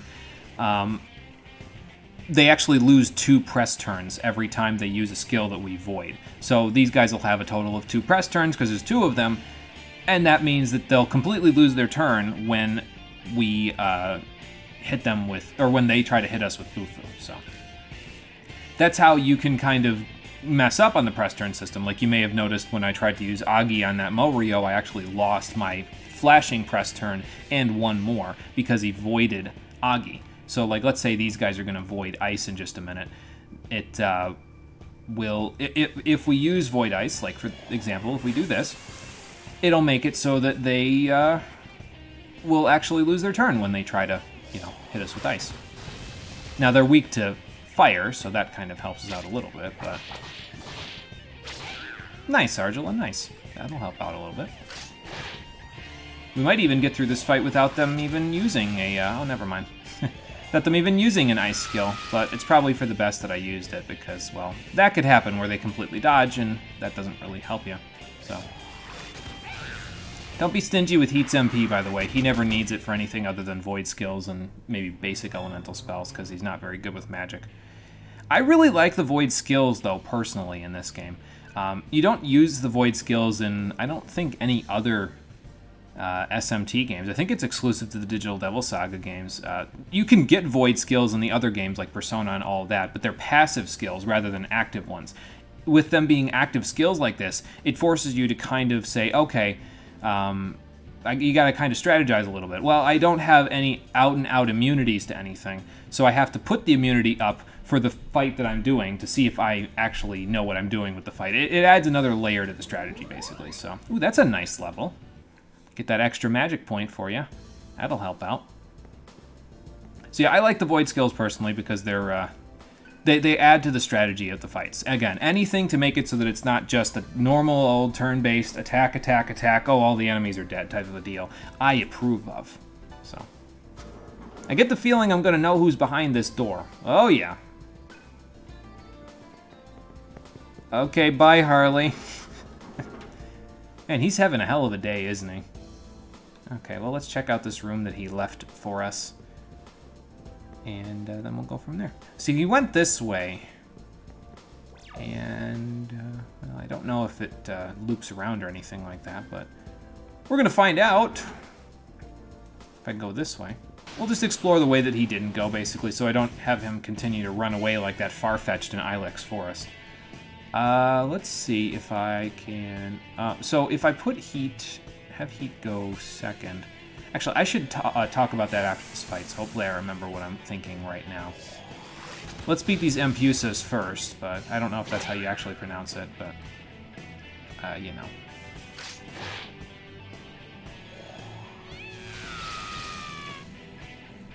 Yes, yes, you're very scary. I was gonna say, I really hope that she doesn't just avoid that fireball that I'm throwing at her. Because that would suck. He lags a little bit behind in his levels from everybody else, but it's okay. He usually stays a little bit ahead in terms of the mantras, at least at the beginning, so Ooh, more vitality. I'll take that. Nice. Getting a lot of stat ups here. Oh, okay, so the thing I was going to talk about here is party order is actually important in this game. Now, agility does not determine the order in which your turns go. It does have an effect on whether or not you or the enemy get your first turn, but again, it's truncated, so the higher up in level you get, the worse off you're going to get. No matter how much agility you have, it won't have that much of an effect as you get higher in levels. So how do you kind of get around the fact that agility doesn't play into who goes first? Well, you change your party order. So let's say I want Heat to be first so that he can start using Fire Shot on things like those Ampusas. You stick him in the front, stick Surf in the middle, and stick Argila here, and it changes up who goes first, second, and third in the battle. And that's actually kind of important later on because your turn order actually determines a whole lot. So let's say I want Heat to be able to use Fire Shot in a battle. With this turn order, he probably still won't be able to, now that I think about it, unless I hit another weakness. Because he would have to revert. Let me see. So, pass, revert. That would still leave me with 2. Pass, Fire Shot. Okay, so I actually do want Surf in the front because he can use Fire Shot on Heat's turn. But I do want Heat in the second slot because that will allow Heat to revert on his turn. Instead of just, not being able to do that. Although I don't know if that would be useful against the Ampusas. I mean, against one, yeah, sure, but I could just use Agi in that case, so. It's tricky sometimes to try to figure out how exactly you want to have your team set up so that you can actually use the human form stuff. We'll make it work for us eventually, but it takes a little doing, so. Again, I'm not an expert at this. This is just what I've gleaned from the game from the first dungeon, which is what I've played of it, so. Any expertise in the people that are watching, you'll probably know. If you've played this game before, you'll know a little more about how exactly it all works than I do, but.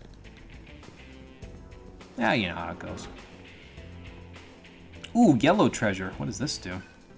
Let's see what's inside.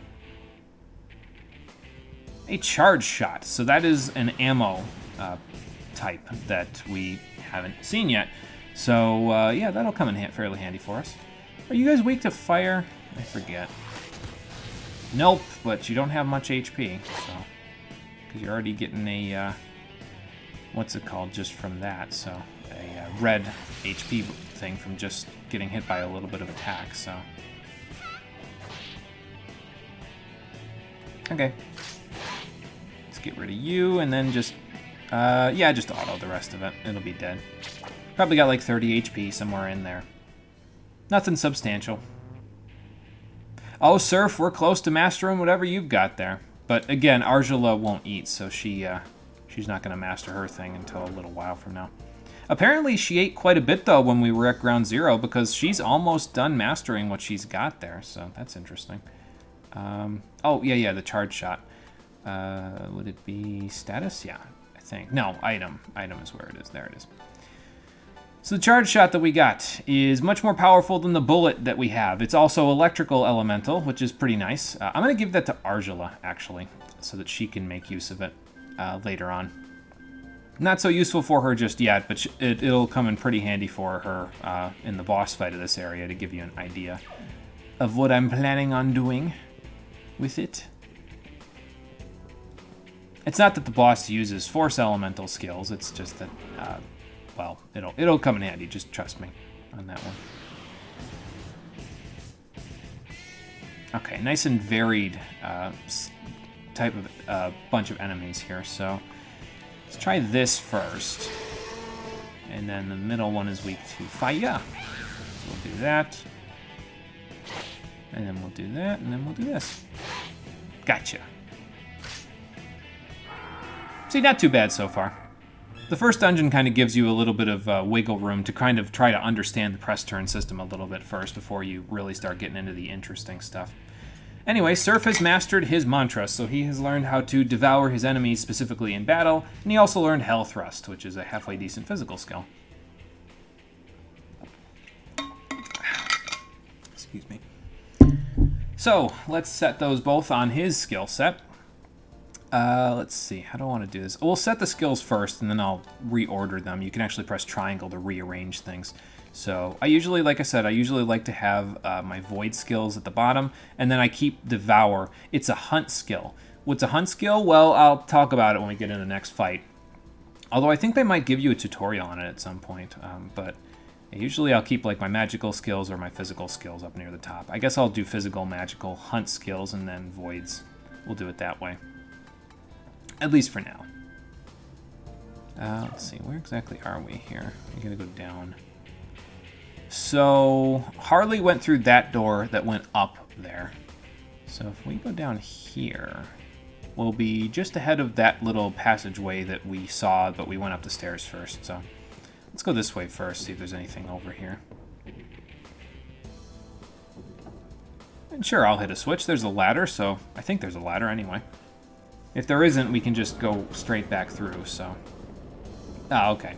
Well, if you had chased Harley all the way around there, he would have ran in a big circle, basically, and you wouldn't have been able to catch him. But since we hit that switch, he basically ran up that hallway that we haven't been through and ended up around and down in this particular room, at least on the first floor of it, anyway. But he got spooked by the fact that we were switching the wall on him, and he ran in the direction of the rest of the area, so... Excuse me. So now, actually, we can move on with the area. Before, we couldn't, because he would have just been running in circles. But now, well, he's not running in circles anymore. So yeah, nothing huge so far in terms of, like, you know, mind-shattering things that happen in these dungeons. But, yeah, we'll get there. Okay, these Praetas I can probably get rid of a little bit more quickly by just using Fire Shot. Maybe. Let's find out. Well, that worked. Good work, Heat. And we leveled up on Surf. Nice. See, I'm going to try to use human form where I can to sort of supplement our offense in certain cases. So we'll see what we can do. Mostly it'll be used probably to avoid like weaknesses and resistances and stuff, so...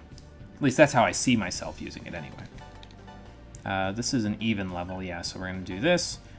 And then we got, ooh, more vitality. Perfect. That'll help out. Now I can actually, on the next even level, I can stick one of the points I was going to stick in vitality, I can actually just stick in magic instead and even my magic out. So that's good. Anyway, if you go this way now and you try to go through this door, well... Yeah, there's a wall on the other side of the door, so you actually can't go through it. We'll get into that room, though. We just need to go around in the direction that Harley went, and then we'll be able to go from there. We need the wall to be down, the one that we lowered. We need that to be down. Excuse me. In order to continue in the dungeon, so we can't just, you know, re-up the wall and then... go from there. We actually have to use the wall where it is, so... Yeah, that is a hell of a sound effect. If that is really loud in anybody's ears, let me know, because I'll probably want to just turn the volume down just a smidge if it is loud in anyone's ears, so... Hey, there we go. Argela's starting to get her magic. That's good. And she recovered 0 HP, because I don't think she needed to recover any HP, but that's okay. Heat, I think I'm going to give you a chakra drop just so you can get your MP back up. Surf is still good for now. Probably give him one eventually, but we might make it to the next healing point before I need it, so... We'll see.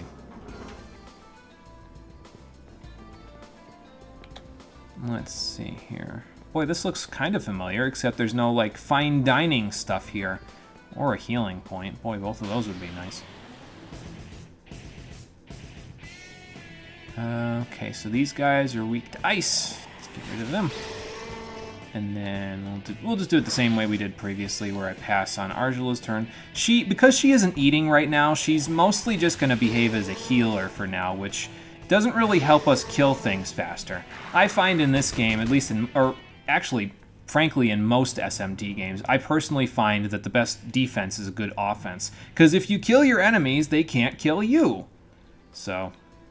yeah, but Argela can't really do that right now because she doesn't have any offensive potential other than attacking physically, and she's not exactly the best at that, so... Now, I'm not going to, you know, try to discount her ability to help me because, I mean, her being able to heal is quite nice right now. I don't have to keep eating through my rations instead. I mean, I probably should be, but I don't have to because she's just going to take care of that for us, but yeah. Okay, well, nothing there. This would be a good fire shot situation, actually. Although, if I do that, will I kill them afterwards?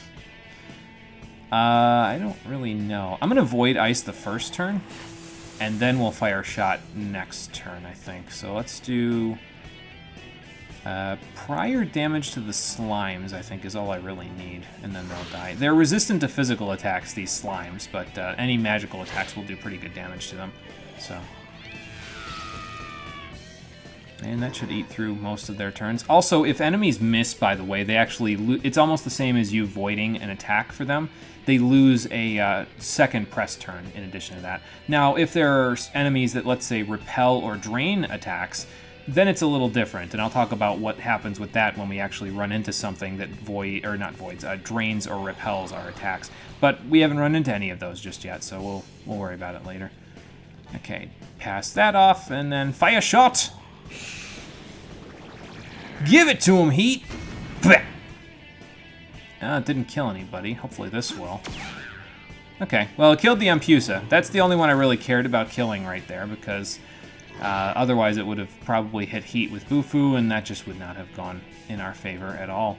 So, but yeah, as you can see, these guys don't really have a whole lot of magical defense, so... why not? What's best kill overkill? So there you go. Now you may have noticed that in that particular situation, it did less damage to that slime. That actually had to do with who initiated the combo attack, because the person that initiates the combo attack actually uses their stat multipliers towards the damage of the attack. So because Surf has higher magic than Heat, he deals more damage with magical attacks, and Fire Shot is a magical combo attack, so that's why that did more damage, because Heat has 4 magic, whereas Surf, I think, at this point has like 6 or 7, or he had 3. Heat had 3 in that battle, so... So always try to use the person that has the best multipliers when you're initiating a combo attack. Just as long as you don't initiate rotary attack.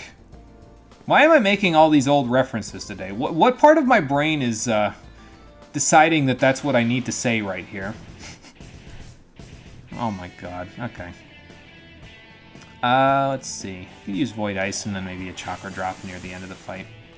Mad Rush of Heats here is a hit-all physical skill. Well, not hit-all, but it hits random enemies, which sometimes results in you hitting all of them.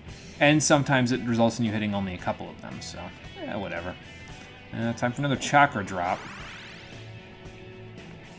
Again, I'm glad that you found a spot to keep all of our items, Argela, but, man, I've heard of absolute storage spaces, but this is ridiculous. And I think if he just hits this one, he'll be dead, yep. And that takes care of that.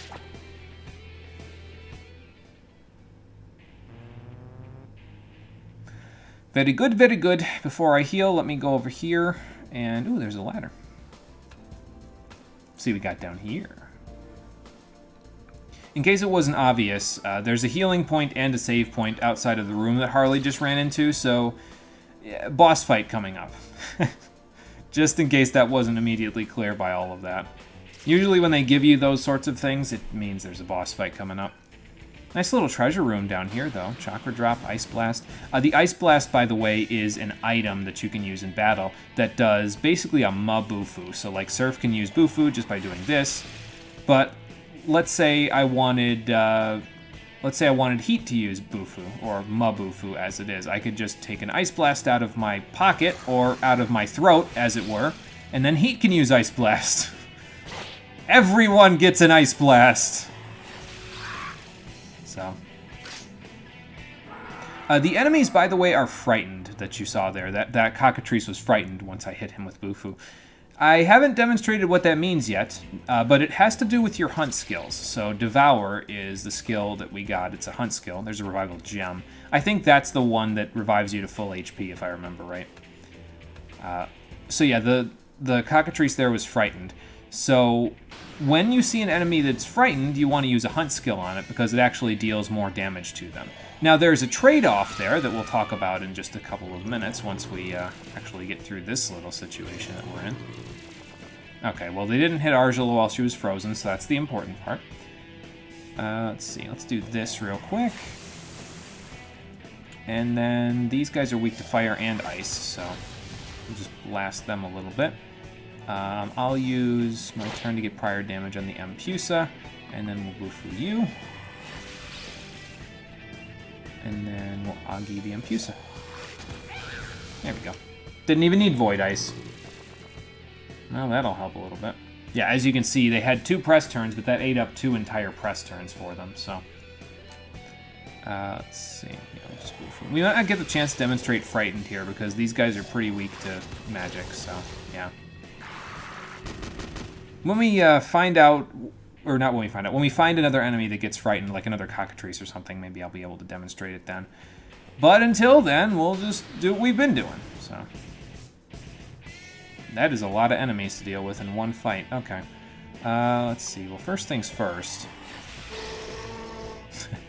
Get that sound effect to happen again. Okay, that takes care of that. Probably just hit the Alp.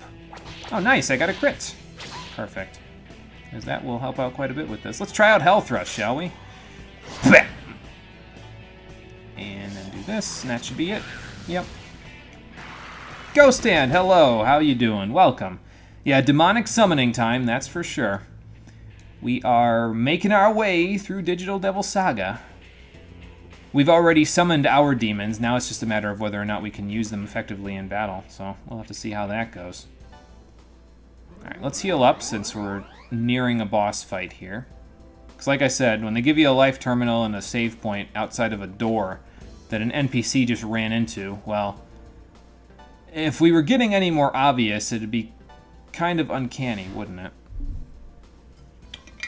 I've played this RPG before. Not this particular one, but I've played enough of them in general, so. Does it feature Dante from the Devil May Cry series, though? This one does not, no.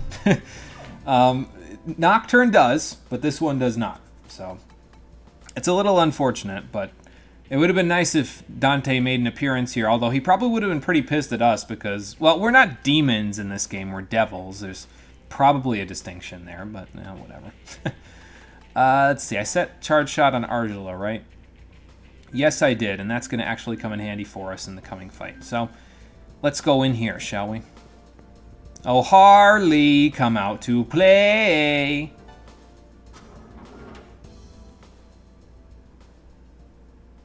Stay away. Harley, tell us what's going on. That is not important. Oh, okay. Exactly Well, is the girl. What girl? Please don't. I don't know anything. I'm telling you the truth. did any of these guys beg for their lives before, like, at Ground Zero? Or did they just kill them? Now who is the girl? Where did she come from? Don't get heated, Heat. Harley.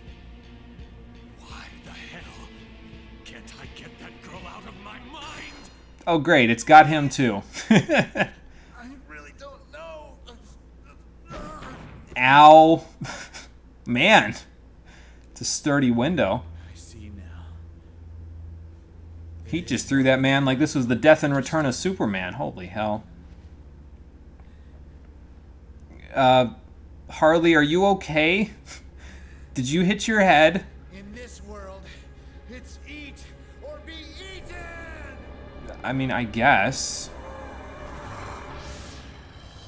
Doesn't mean you have to turn into a demonic zebra for it, though. You may have seen this guy at Ground Zero. Now we have to fight him for real. Because Harley has turned, for lack of a better word, so he's turned into the Asura, Hayagriva. Again, don't know if I pronounced that correctly, but yeah. He's weak to ice, which is pretty good for us. He also uses fire skills, so I'm just going to do this real quick. make that a little easier. And as far as Argela goes, I'm going to have her revert into human form. She has the Charge Shot equipped, which is, again, Electric Elemental, which should come in handy for us. We also have access to Earth Shot with her now, which takes up 4 MP and uses 2 press turns, so I probably won't be able to use it in this particular fight. He's not particularly weak to it, so it's not terribly useful for us for now, but just getting access to the skill is nice. So let's just beat him up for now, see what he does. That's just a physical attack. It looks like a... Oh, no, it is a fire attack. Never mind. Okay. I was going to say that's just physical, but nope, 'tis not. So Heat, keep putting up Void Fire.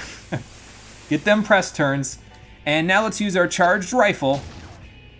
And we got a critical off of it there. That's pretty nice. That's at random. But really, the electricity that's on the rifle shot there is more important because that potentially could shock Hayagriva. And if he's shocked, it's kind of similar to being frozen, except instead of it nullifying your resistances to physical attacks, it just makes you sit in place and take criticals from all physical attacks. So it's pretty useful. I don't know how useful it is in the later parts of the game, but it's pretty useful for right now anyway. So creature designs in SMT are pure gold. It reminds you of designs in Suda 51 games. Yeah, I mean, they probably like took notes from one another, right? Like, they all probably went to school at around the same time in the same sorts of, like, design schools and stuff, so they probably all got the ideas from each other. But yeah, I like the demon designs quite a bit in this game. They're pretty cool. Okay, so now he's actually been shocked, so you'll see he's kind of standing in place there now. So now he can't avoid our physical attacks, and they'll always result in a critical hit. So now I'm loading the gun! Let's use Hell Thrust. Yeah, that's what I'm talking about. Heat, you're up next. Nice. Yeah, did like 200 damage that turn because of him getting shocked. So that's pretty good. Well, I know it hurt. That's why I did it. Okay, so now he'll use Void Ice. So using Bufu at this particular moment wouldn't really be all that useful for us because, well, he would just void it and we'd lose our turns. And I don't want to do that, so instead I'm just going to try to shock him and, you know, get him into the loop that we had him previously. That did not happen, so I guess just attack. I was going to use Hell Thrust, but it has lower accuracy than your regular physicals, so you gotta be a little careful. And here's his signature move, Firestorm, but, well, we have Void Fire, so that doesn't even make any difference here. If you didn't use Void Fire, he probably would have put up another Void Ice Shield, but, well, we don't have to worry about that because we just voided his fire, so... And he's getting low on HP. You can see by that red marker on his HP bar there. Well, not his HP bar, but his HP is actually red, so... He's probably pretty close to dead. Okay, he's using Void Ice again, so, I mean, if you weren't using Void Ice before this, it's probably a good idea to use it now. Or Void Fire, rather. Digging this boss music, by the way. The whole game's soundtrack is great. There's quite a few standout tracks in this one, so... I'll let Heat hit him. He's got the highest physical attack. Nice! That actually took care of him. Perfect. Good work, Heat! I don't know who had the bright idea of having him be a fire zebra, but I want whatever they were smoking that day.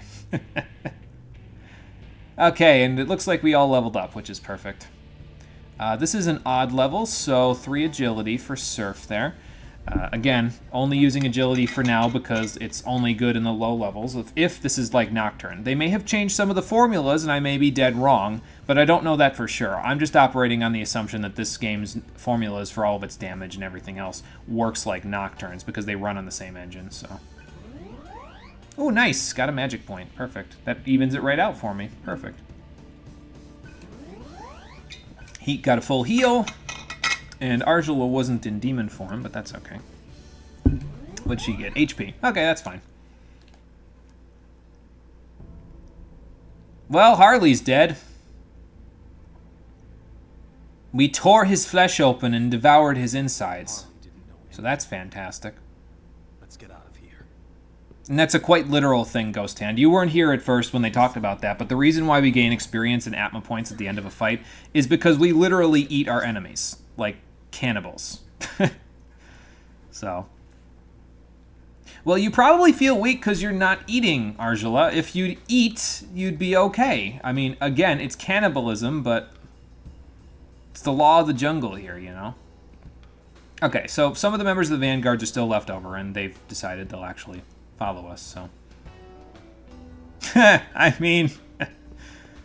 He's kind of just nameless NPC number 4,672, so you probably wouldn't be off to just grab him and have her eat. So...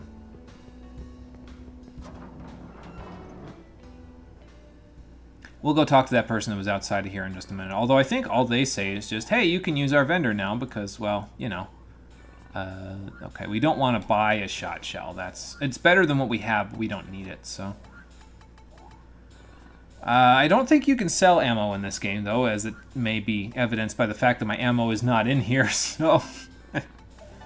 Anything new to buy? No, nothing new to buy. Okay, well. Then we'll hold on to our 9,000 Maka for now. And we'll take it with us back to the base. Yep, I don't think I... Well, actually, I used a couple of chakra drops in there, but that was about it, so...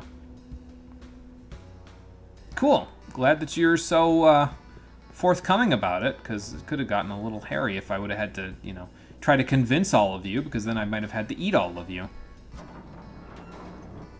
This game is so fucking crazy, man. Like, you just talk about that so nonchalantly, like it's just, you know, it's just no big deal, but I'm fucking eating people, okay? It's nuts. Alright, let's go back to base before I lose my head here.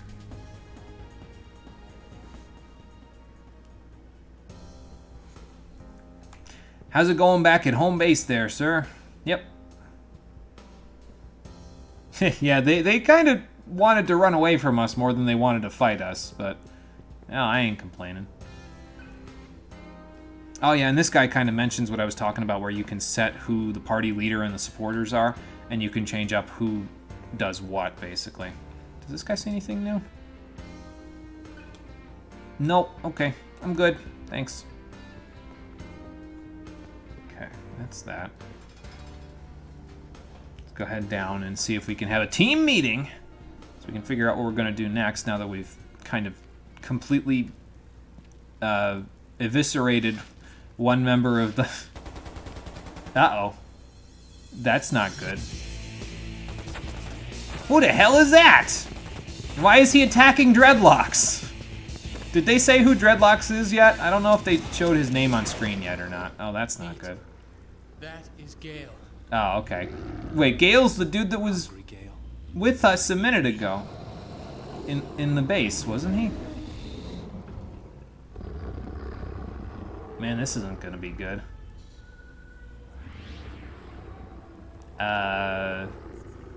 Did someone turn the radio on?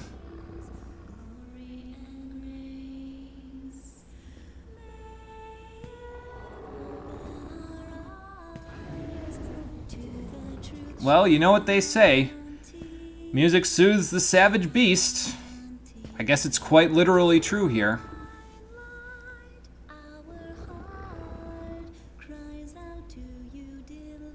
So what happens when she gets sick? Like, do we all just turn into wild animals and kill each other, or what? Because, I mean, obviously this is working. Because Gale's not trying to kill anybody anymore.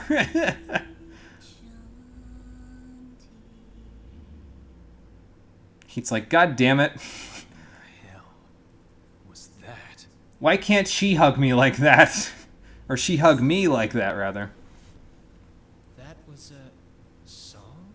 What, have none of you ever heard music before? A song. I mean, I guess it is the post-apocalypse. It's kind of hard to listen to music in the post-apocalypse. My name is Sarah. I've come to help everyone. Oh, okay. By singing to them and hugging them with your boobs? I don't know. I mean, we already have Argila for that, don't we? I can't remember. I just know that I'm here to help everyone. That sounds a little suspicious. I mean, she did just... How did the cat get here? Where did you go just a minute ago? Why are you here all of a sudden? Was he always here? Or... That cat's gonna cause more questions than answers, isn't he? Oh, boy. Your explanation is flawed. Yeah, I'm kind of with Gale on this one. I mean, she did help us, but Why then would you help us? like, what's her reason for being here? You know? The thing is, I've heard Cat knows instant transmission. Yes, obviously, for sure. I have to. Ah, Yeah, same here. are we all just going crazy? I do not comprehend. You don't comprehend much, do you, Gale? as long as she's here, we'll be safe from one another. I mean, that is true. May even be able to return to normal. I don't know about that part, but we won't kill each other if she can sing to us, so. Power inside of you. All of us have changed, so deal with it. He's basically saying, get over yourself, Argela. This way forever.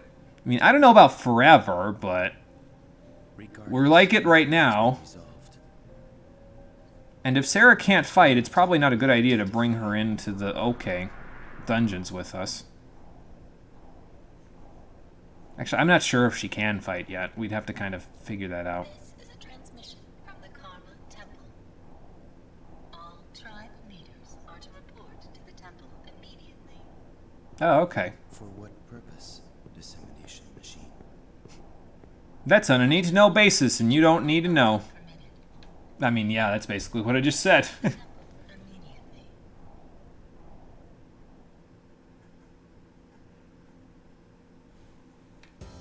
Oh boy, we're in trouble with the principal now. Yep, that's her. Okay, so I'm tribe leader, so I have to go to the Karma Temple. Alright. I sure hope so, Gale, because we aren't getting any answers like this. Yeah, that would probably help us, because we kind of can't take over places if we kind of eat each other, can we? Well, I mean, at least you're keeping us from killing each other, so. Yeah, don't they normally only summon like one or two of them? Something big must be happening. I mean, it probably has to do with what happened at Ground Zero, frankly, but... Do you guys say anything new? No, it doesn't look like it. Alright, that's fine. Let's see if the vendor has anything new for us. You occasionally want to report back to the vendors after going to dungeons and stuff like that because they may have new items for you. I'm not exactly sure yet how it all works in terms of, like, here's how you get new items available to you, but I think I remember them having new items available for me at some point here. I guess we could sell the Soma drops if we really wanted to, couldn't we? If we need a little bit of extra money, but, I mean, there ain't a whole lot for us to buy at the moment, so... And we've got plenty of other supplies, at least I think we do, so... Maybe I'll buy a few more disc poisons, actually. And, like, that sort of stuff. Just buy, like... We got enough rations. We don't need revival beads, because I don't plan on dying anytime soon. We got 5, 3, and 5, so maybe I'll buy... I'll get up to 6 for each, and then we'll slowly work our way up to 15 as we go. So that way I'm not just buying them all at once and just cutting directly into my wallet, you know. Alright, that's that. Now. Excuse me. Sorry. That's a heckin' yawn I just did there. You'd think I was tired or something. Do we have to restore? Yeah, looks like we didn't get fully healed after that battle, so we'll just top ourselves off and then save. Okay.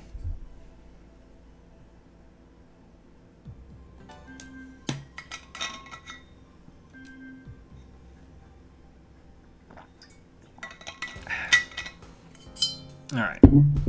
Next thing's next. Let's head back to the Karma Temple and see what we can do over there. See if we're actually, like I said, in trouble with the principal, or if it's just some sort of, like, other thing going on.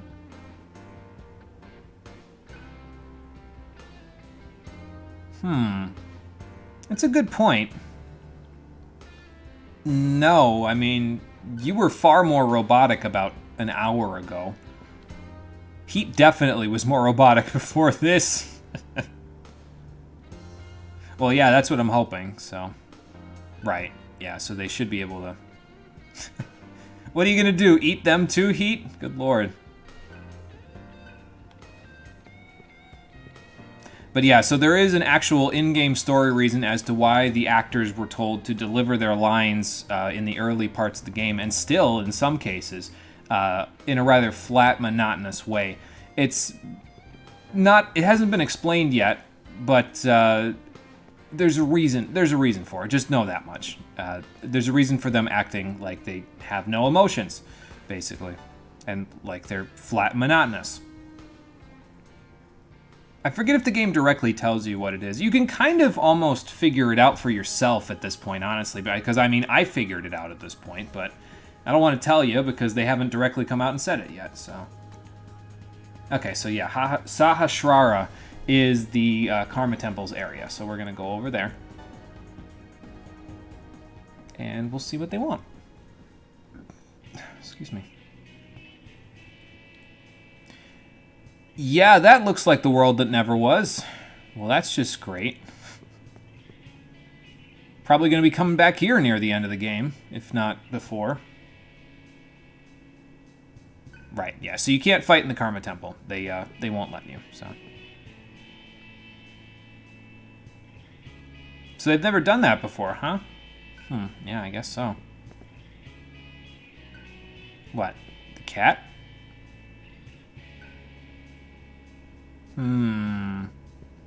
I guess it's not our cat because he keeps showing up, but nobody apparently knows what he's doing. Oh boy. Well, yeah, I mean, there's a whole bunch of, you know, grunts and stuff around here, so. But we aren't allowed to eat them, though, Heat. They won't let us actually eat anything here, so. No fighting allowed. I mean, I don't know if fighting also encompasses killing, or rather, yeah, not even killing, just devouring people, but... Oh, is that what this thing on my face is? Is that a water crown? Okay, interesting.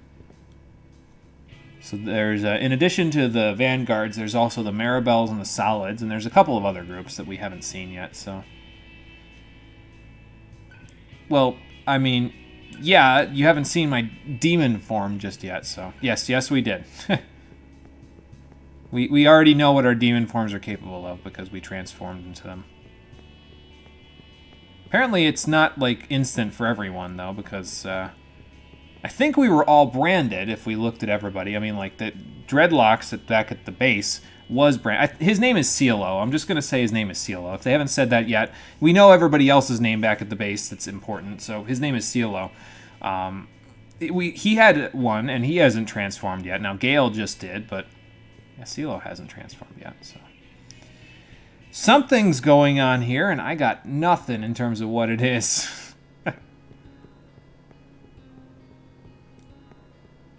This game likes to spread its story out across the entire thing, though, so... If you want answers, well... It might be a while.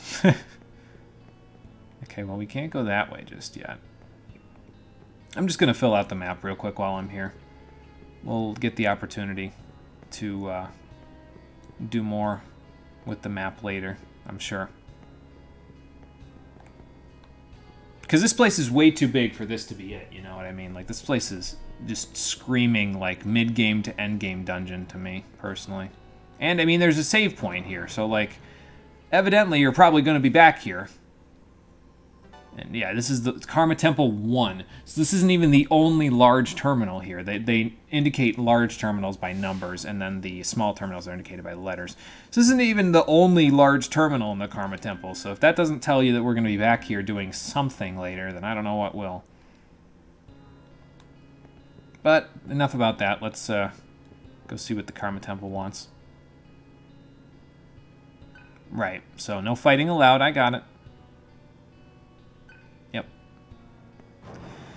Okay, in we go. Are you a member of a different one? Yeah, here's another tribe member of the Wolves, so. And their leader's name is Lupo, which, I mean, that just seems appropriate to me. And then there's also the Brutes. So I guess we know all the tribes now that the Vanguards are wiped out. So there's the Brutes, the Solids, the Maribels, and the Wolves, along with the Embryon. Well, we'll see about that later, won't we? There's not really an elevator. Not really an escalator either. What the heck is this thing? Some sort of... it's a moving platform. We'll just call it that. So I'm just filling out the map while I'm here. Final Fantasy IV DS got me into the habit of filling out 100% of the map all the time because you would get free items for doing it in that game, and I just haven't broken that habit since. So, yeah, it's a little unfortunate. Oh, actually, I forgot to mention, you can actually move the camera around with L1 and R1 if you're not comfortable using the stick. So just like older classic PS2 games, you can do it that way if it's more comfortable to you. So. Sure, I'll come in now. We could come back later, but there ain't a whole lot of other stuff we can go do that I would want to do for now. After this, there will be, but we kind of have to go see the Nier robot first. I would assume it's what a Nier robot looks like, kind of, because, well, I haven't played Nier, but, well, you know. Well, these look like all the tribe leaders. Gonna go out on a limb and guess that's the brute leader, considering his blue paint. Oh. Okay, and blue eyes. Hey man, as long as he doesn't turn into a white dragon, I think we'll be okay. He's the only one, though, isn't he? Well, hang on. Did the leader of the Maribel, which was the green one, or not the green one, what was the Maribel? Are they red? I think they're red. Did she have the eyes? I don't think so. But the Brutes guy had the eyes. The others didn't, though. Everyone is present. Why have we been summoned, Dissemination Machine? No answer to your query is available. There are no pertinent issues to be addressed at this time. So then why are we here? I do not understand this. The temple summoned... I summoned you. That's not the Karma Temple, is it? Oh, okay. Maybe it's whoever rules over the Karma Temple.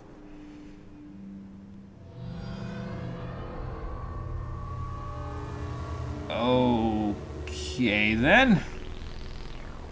Rahu? Angel. You look like someone else. Something else. Something much worse. Listen closely, as there is not much time. Mark these words as the temple's new commandment. There were old commandments? The laws of nature governing this world shall regress to a more primal state of being. More primal than it already was? He lies in the Atma you have gained. Okay. Atma is the power of demons, signified by the brands upon your flesh. Uh-huh. A demon gains power by feeding. Okay, didn't need that shot.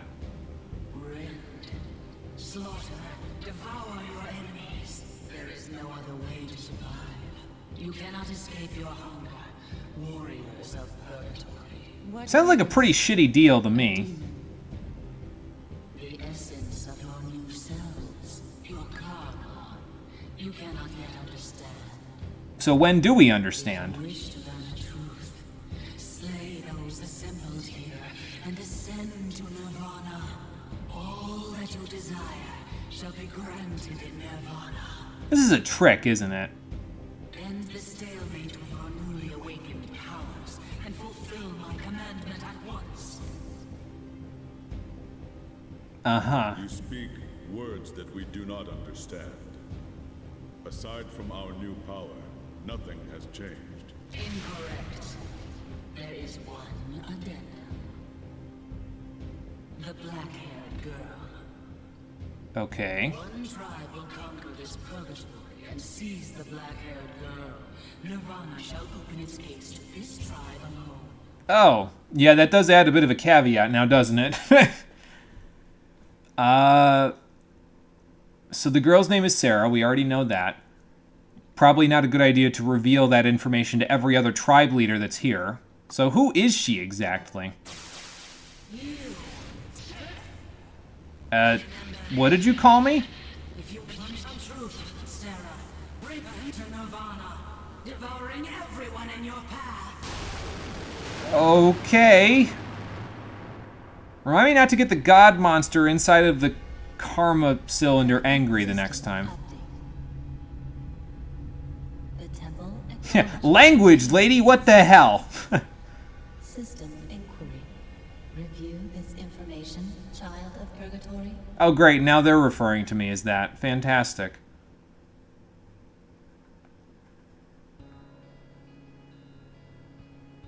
Okay, so now that we've seen that cutscene, the Karma Temple will allow us to download battle programs called mantras. And it's like I said there, you go to a Karma terminal and you can download a mantra from it. Well, I didn't mention the terminal part, but yeah. So your mantras are set at the moment, and you can only gain new ones once you go to a Karma terminal so that you can purchase new ones and download them to yourselves. Now, the question marks that were there before are now filled in. So Surf was using the Devourer mantra, which gained him access to skills like Devour. Makes sense. Heat was using Fire Spirit, which gave him access to Agi, and Arjula's, once she finishes it, is Earth Spirit, which will get her access to her attacking element, Terra. So there's a whole bunch of different mantras in the game, and we'll have quite a use for all of them once we figure out exactly how to use them. So, can they tell me anything I don't know already? Let's see. Demons, Karma, Devouring, Solar Noise. Actually, all of this is important, so let's listen to all of it. So, a demon is the shadow, the true self. Okay. So we've all been infected with some sort of virus given by the devil? Question mark? Or whatever that weird god monster inside the cylinder was. Or whatever was in the egg. So, I mean, I guess Sarah could have infected us just as easily as anything else. I don't know. We all have a virus, basically, that was infected us, and now we can all turn into demons because of this virus. It's a pretty badass virus, I'll tell you what. So, yeah, Karma is your... it's not your Atma points, it's the experience level that you have. The more Karma that you have, the more powerful you'll get. It's pretty simple. Just like EXP. Devouring, we haven't gotten a tutorial for yet, though, so this will be pretty pertinent. And then Solar Noise is also interesting, so...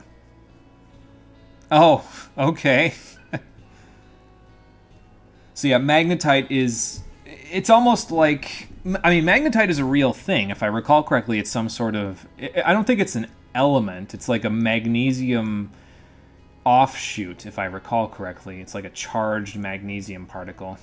I could be wrong about that. I'm no chemist, so don't quote me on that one. But everything has it, but we need a lot of it. So, and there's not enough of it in the junkyard to go around, because I would imagine there isn't a whole lot of charged magnesium in the apocalypse. So the only way to get it is to kill and eat the people around you. So that's fucking fantastic. Sheesh. This game doesn't pull its punches with the experience bar now, does it? Okay, so Solar Noise we haven't heard anything about yet, and I haven't mentioned it, but Information Noise, okay. And the Solar Noise, by the way, is that bar that we'll see in the top left-hand corner while we're out in the field or fighting, where it goes from minimum to maximum and then back to minimum. That's your Solar Noise. It doesn't really affect a whole lot in this game. It's more of a use in Digital Devil Saga 2, from what I understand. But for now, it's not really all that useful. It's just kind of there. So it doesn't do anything that's really worth bothering to remember. At least that's what I understand. So I will try, I guess. Well, looks like everybody else left already. All right, well, we're out of here then. Thanks for the info, crazy Karma ladies. Okay, let's get the hell out of here before they all start trying to kill us, because, I mean, we have Sarah. So, do they know that we have Sarah, though? Like the other tribes? I'm not sure if they know that yet. They'll probably figure it out, but... Well, and we'll be good enemies, won't we? I'm glad that they have confidence. I don't fault them for their confidence, that's for sure. It'll make things more interesting, I guess. Oh, hello. Okay, so devouring your enemies, they didn't really mention exactly what they meant by devouring your enemies. So when you defeat an enemy in battle, excuse me, normally, you get a small amount of Atma points for everybody in the party for defeating the enemy in battle.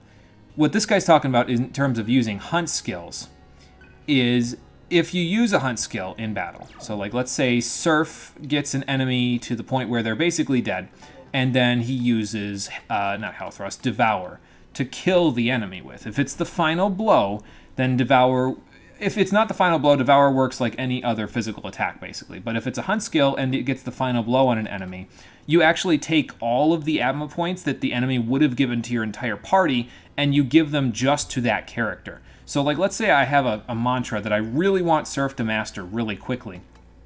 I can have him devour enemies in battle and take the AP from other members of the team so that he can master that mantra more quickly than everybody else. So it won't come in too handy for us for right now, but we'll probably make use of Devour over time to help with everybody learning new stuff. And actually, if you, let's say you had everybody have Devour, which I eventually want to do. I want to have everybody learn Devour, and hunt skills in general I want everybody to learn. Let's say you have everybody learn Devour. Let's say we have Heat and Argila also learn Devour. If there's 3 enemies in battle, and we kill them normally, we'll get some Atma points. If we use Devour on those enemies, we will get more Atma points per enemy than we would if we just killed them outright. So if you're on the fast track to mastering mantras, you'll want to Devour or hunt them instead of just killing them outright. Don't want to waste your food after all, you know? So, and yeah, we'll master the mantras using Atma points. So, and the more that you learn, the more that will be available for download for you. So, let's get a mantra, shall we? So we can see just how absurd this all gets. Let's see. Well, everybody kind of, except for Argila, needs one. Argila will need one in a minute once she masters that one. But okay, so let's zoom out. This is the mantra grid.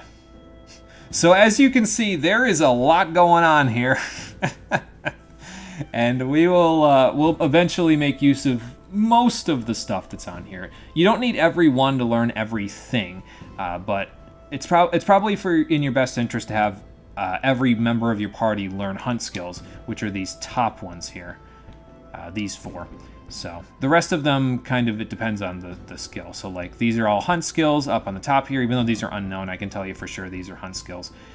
This one also gets you hunt skills. For example, this one gives you Feed Frenzy, which is it's like an attack all hunt skill basically. So it gives you a little bit more than that. The way that I'm going to do this, though, is going to be a little bit different than probably the way that some people do it. Because as you can see, all of these mantras cost Maka to buy. So you could feasibly go and get Demon Beast now for Surf if you wanted, but it would also cost us half of our Maka, which is quite a lot to spend on a single character. So yeah, that is a lot of mantra now, isn't it? But I'm going to manage it the way that I normally do. And the way that I normally do this is, well, okay. So saying the way I normally do makes it sound like I've played this before. I haven't played it before. But to give you an example of how I handle this sort of stuff in other games, in Final Fantasy XII, there's a hunt system, and the hunts that you get across the game have a rank, each of them do. It goes from like rank 1 to rank 7, I think, is the maximum. It might be 8 is the maximum. I forget because I haven't played it in a while. But yeah, it goes from rank 1 to rank 7. Now, you gain access to different hunts of varying levels across the game. Like, sometimes you'll get a rank 5 hunt really early in the game, even though it's really, really strong. Like, you theoretically, if you're a rank 3 hunter, you shouldn't be taking on a rank 5 hunt because it's above your pay grade, so there's no reason for you to do it unless you have a death wish. Taking on the Trickster when you first get to Paramina Rift is a bad idea, okay?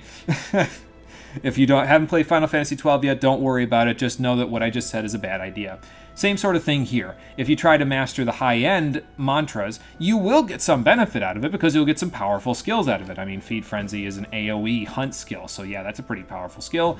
These all have higher HP costs than some of the other physical attacks that we have, and then there's Ingest Mana, which is a passive. And I believe that gives you... Whoops, sorry, I just hit the mic stand there. That's my bad. I believe that gives you back some MP when you devour an enemy, which gives you even more incentive to eat your foes instead of just kill them. But it also costs a lot of money to do that. So what I'm probably going to do is, for each character that I'm going to use, I'm going to take all of the level 1 mantras that I want to learn, and I'm going to learn them with them. And only when I've mastered all of the level 1 mantras that I want them to learn will I start learning the level 2 mantras and the level 3 mantras and so on and so forth. So anything that I want Surf to learn from level 1, I will get for him over here. and then we'll move up to level 2 only when he's gotten all of the ones that I want for him. So probably the first one that I want to get him. Do I want to get him protection first? Having Dia on everybody isn't too bad of an idea because you can do some interesting stuff with that with combos. But now I kind of have to determine how I'm going to build Surf later on in the game, don't I, in order to figure out where I want to spread his skills out and whether or not I want to learn elemental magic. He is weak to fire, though, so it's probably worth my time to have him learn Fire Spirit. The main thing with Surf is I need to figure out whether or not I want to make him a physical attacker or a magical attacker. He's inclined towards magic because he starts with a magical mantra, but that doesn't mean he has to keep it because he also starts with a magical mantra, and he's more of a physical attacker, so it's kind of up to you, whatever you want to end up using. I'm going to start Surf on... Actually, I think I will start him on protection, now that I think about it. It's probably better to just have him get this. Because Dia is nice to have on everybody, like I said, but also, if I get him done with protection, the level 2 mantra there is also pretty good, if I recall correctly. So, we'll pay some money, we'll give him the protection mantra, so now he's learning that one, and he'll go from there. Heat starts with Fire Spirit. Well, he doesn't start with it mastered, he starts with it. But he also starts with Shura, which is his level 1 physical attacking mantra, completely mastered already. So with Heat, the only major thing that I want to worry about with him, other than protection, is getting him access to Void Ice. And eventually you'll want to get like the Drain or Repel Ice skills that you can get at later levels. But for now, it's just a matter of getting him Void Ice. I'm not even sure if I'm going to set a whole lot of fire skills for him once Surf gets access to them, because Heat really doesn't need magical skills. He's mostly going to focus on physicals. And if you look at the grid again, there are a lot, and I mean a lot, of physical skills to learn. Now, there's a lot of magical skills to learn too, but not everybody needs every element, so that's not really all that necessary. But for Heat, you probably want to have him focus on physicals. It's where he's best, so. What do I want him to master next? So those are level 2s. We'll probably start him on Ice Spirit, and then I'll have him learn Protection as well after that. So, and then I'll set Surf on Fire Spirit. So that's what I think we'll do. Just make it a little easier for Heat to deal with that stuff. Now, Arzula hasn't mastered Earth Spirit yet, so we're not going to actually do anything else with her for now, but she has got Protection mastered by default, which actually lets me see the other skills that are past that. So now this one is nice, but we're not going to be able to get access to Medea for a while because it costs 10,000 Maka in order to gain access to it, so we won't be getting that just yet. This one's not too bad, though, because as you can see there are some void skills for status ailments down there. Voiding Charm and Voiding Panic. Those are both very good and will probably come in handy for a good chunk of the game for us, honestly. But we got to master all the level 1 mantras first, which are all these ones over here, so. And when I say level 1, I mean based on the difficulty level of the mantra. So like this one's level 2, this is also level 2, but if you keep going, they'll start getting higher and higher, level 3, 4, 5, 6, 7, that sort of thing. So, but let's let Arzula master Earth Spirit for now, and then we'll probably start her on Dragon once she's done mastering Earth Spirit, because she's weak to Force, so getting her access to Void Force would actually be pretty nice. So, but for now, Surf and Heat can learn some new stuff, so that's pretty cool. Okay, and that takes care of that. So now we can head back to base and figure out what we're going to do next. But before we do that, I actually want to make a pit stop in a place that we've already been, because there's something new that we can do back at the Vanguard's base before we move along here.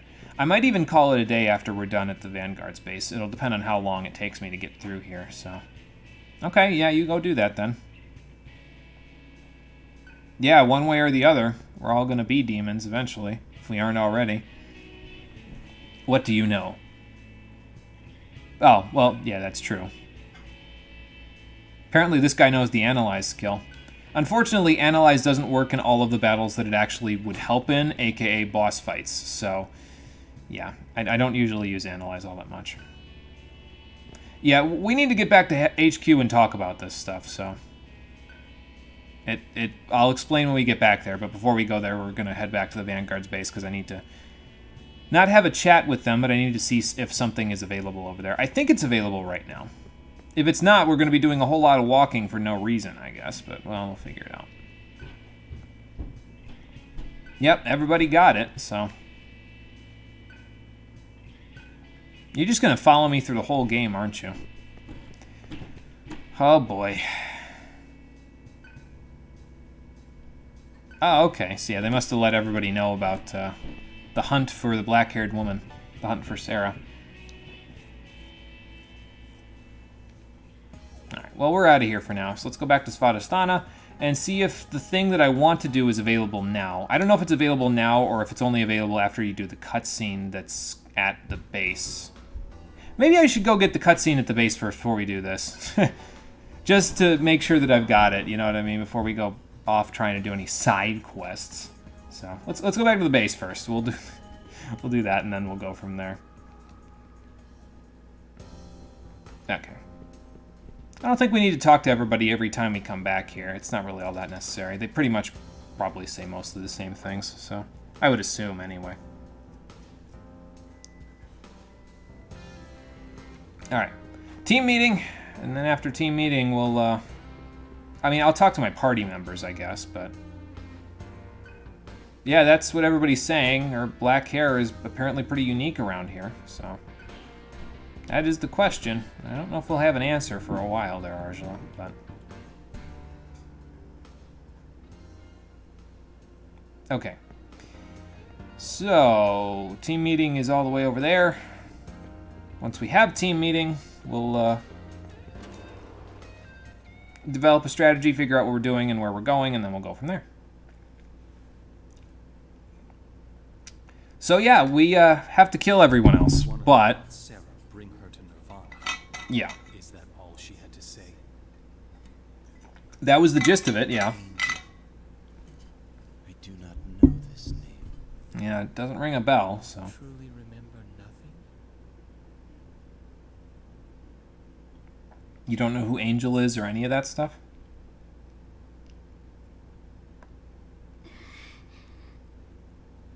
I'm very sorry. I was gonna say, is your brain starting to turn on, or what? Child of purgatory? That's what they called me, yeah. Now what do we do? Well, I guess the only thing we can do, which is head to Nirvana, even if it means going through the other tribes. Where else are we gonna get answers, right? Nothing's changed. We'll crush the other tribes and reach Nirvana. By using this new power. I have no objections. Our goal remains the same. I don't think Arjula's gonna like it, but, you know. I just want to be normal. Yeah, that seems like an all-of-a-sudden thing, Arjula. But we may find a cure at Nirvana, so... there's always that. Decided. Allow me to propose a plan. Okay, so Gale's our big strategy guy, so we'll let him do the planning. What's your thought process here, Gale? Okay, so here's everybody. As we are aware, there is only one way to reach Nirvana. Yeah, kill everyone else. That is to defeat the 5 other ruling tribes. And become the only tribe. To the temple. Right.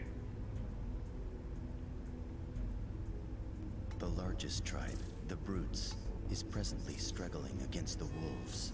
Okay, so they're busy fighting each other, so probably pose the next greatest threat. Be better if we didn't, As for us, or we let them fight so they can weaken each other. we are severely lacking in manpower. Okay, so what do we do? Who cares? We'll devour them one by one. What if they're not coming at us one by one, though, Heat? What if they come at us with 100? Might be a little hard to eat all of them. With one of the weaker tribes and defeat their rival. Oh. And then crush them afterward. Well, that's a good thought. A little underhanded, but I mean, this is war, so... we're going to side with our enemy? Is there anything that's underhanded? I mean, yes, that's the point, but, you know. And resources. But an inflexible mind limits one's strategic options. It's a good point. So our enemy's enemy is our friend? That's the idea, yeah. You've certainly changed. Has he? You are the ones who have changed. Your emotions have clearly become unstable. So, yeah, in case it wasn't obvious just yet, even Gale doesn't understand it, but when you gain access to demonic powers and your eyeballs change color, it's because your emotions have awakened, and it causes you to be more unstable than the lifeless robotic people of the junkyard at the moment. Why is that the case? We don't know yet, but that's how it works. Hereafter, we should institute a policy of silence regarding Sarah's existence. Yeah. It's our leader's decision. Yeah, we shouldn't tell anybody about her. Let's see here. So, and what he means by this is are we going to, help whatever tribe we side with, are we going to help them defeat their rival and then, let them stay on in the Embryon? That's what Help Them Without Betrayal is, I would assume. Or are we going to do it according exactly to the plan that we had, which is we KO and eat the one tribe, and then we KO and eat the other tribe?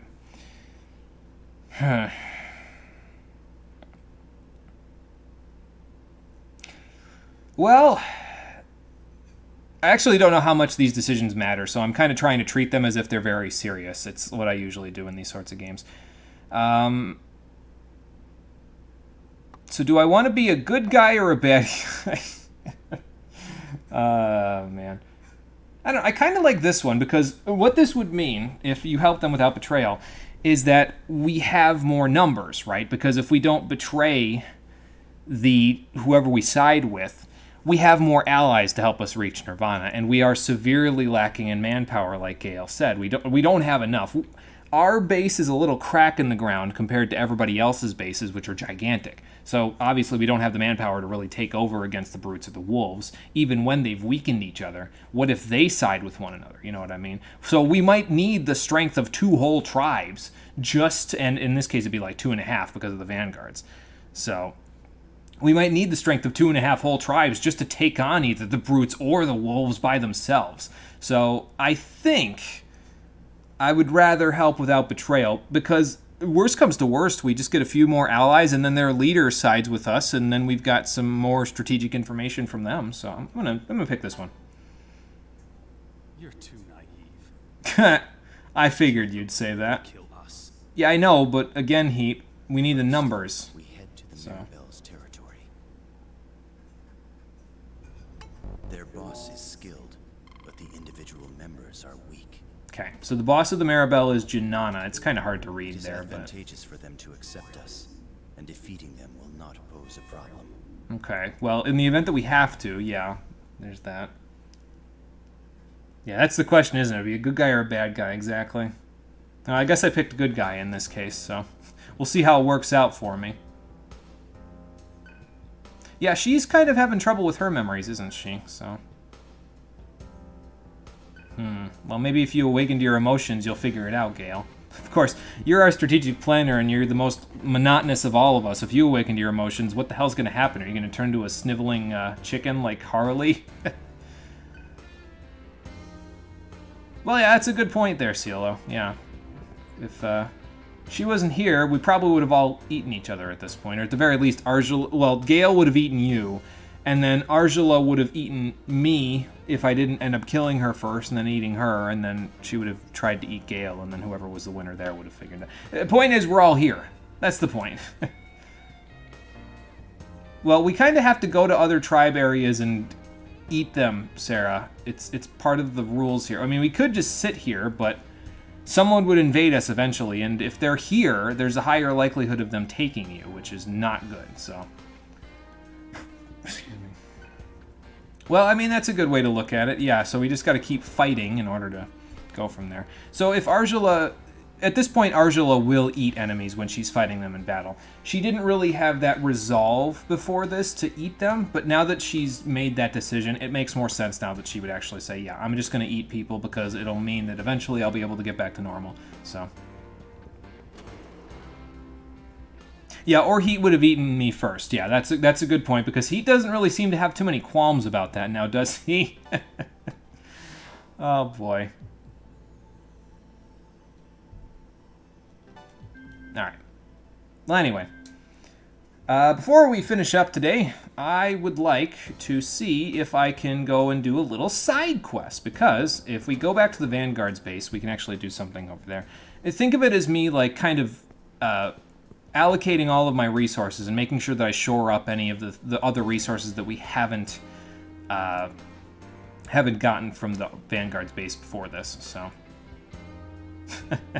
He's just trying to be strategic. It's probably better that we plan this out rather than just do whatever we want. I know that your emotions are saying, yeah, we should just do whatever we want, but, you know, it's probably for the best that we strategize a little bit.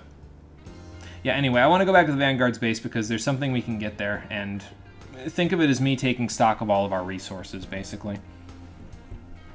I don't know how long it's going to take to get through the base, though, so we may save it all for next time. Eventually, we're going to go to Manipura, but we'll go there after looking into all of this, so...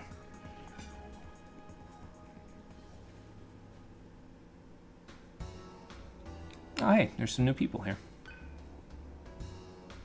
Oh, okay, so I don't know if they would have told us this before, because I don't think these guys were at the exit before this, but now they are, and they're letting us know that Harley left something important, so... What kind of rookies? Yeah, I know what a rookie is. I'm talking about, like, what... Oh, okay. So, what do we do about them, then? What happens if I say the other one? Oh, okay. Fair enough. I guess it's not really anything that's a big deal. They just wanted to explain what the word rookie meant really badly.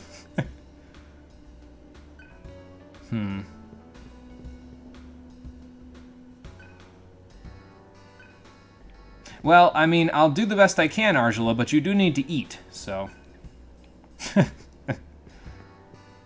Probably what they meant by rookies was these ex-Vanguard members. They're probably the lowest ranked Embryon at the moment, so...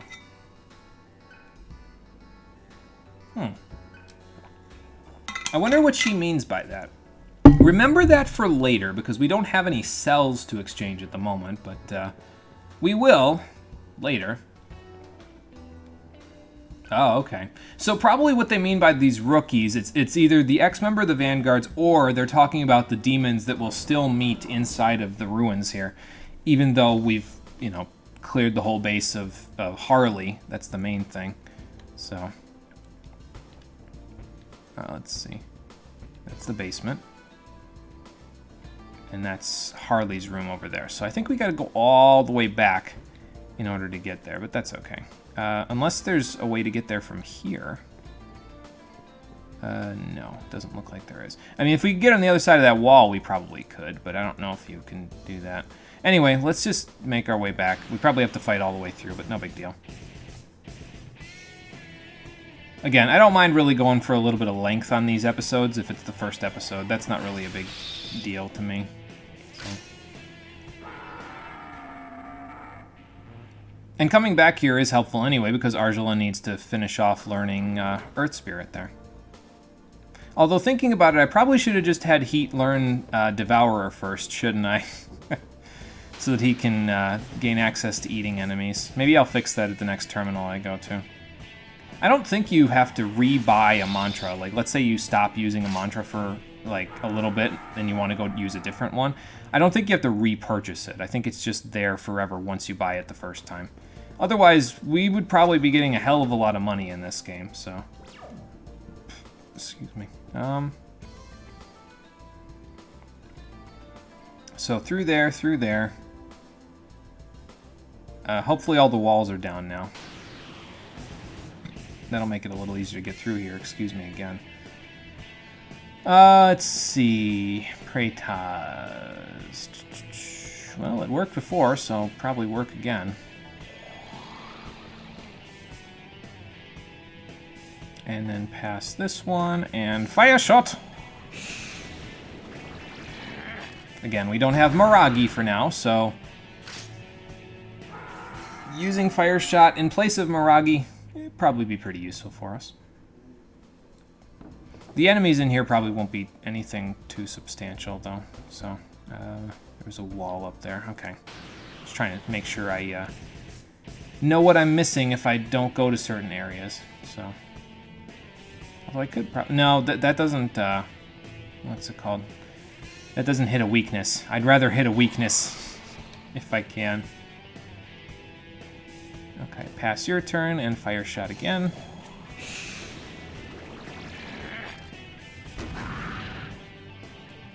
Nice. Well, you're almost there, Argela. You're hovering over the edge there of the what's it called? Hovering over the edge of that Earth Spirit mantra. Maybe I'll have her learn Devourer after this. Huh. You know, thinking about it, those chests up there might just be the ones that are behind that wall, that blue wall that we can't actually do anything about just yet. Oh, that's the wrong one. So, it's a possibility.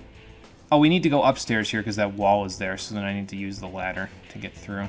Okay, so the walls are still up, which means we'll have to go up and around there in order to get through.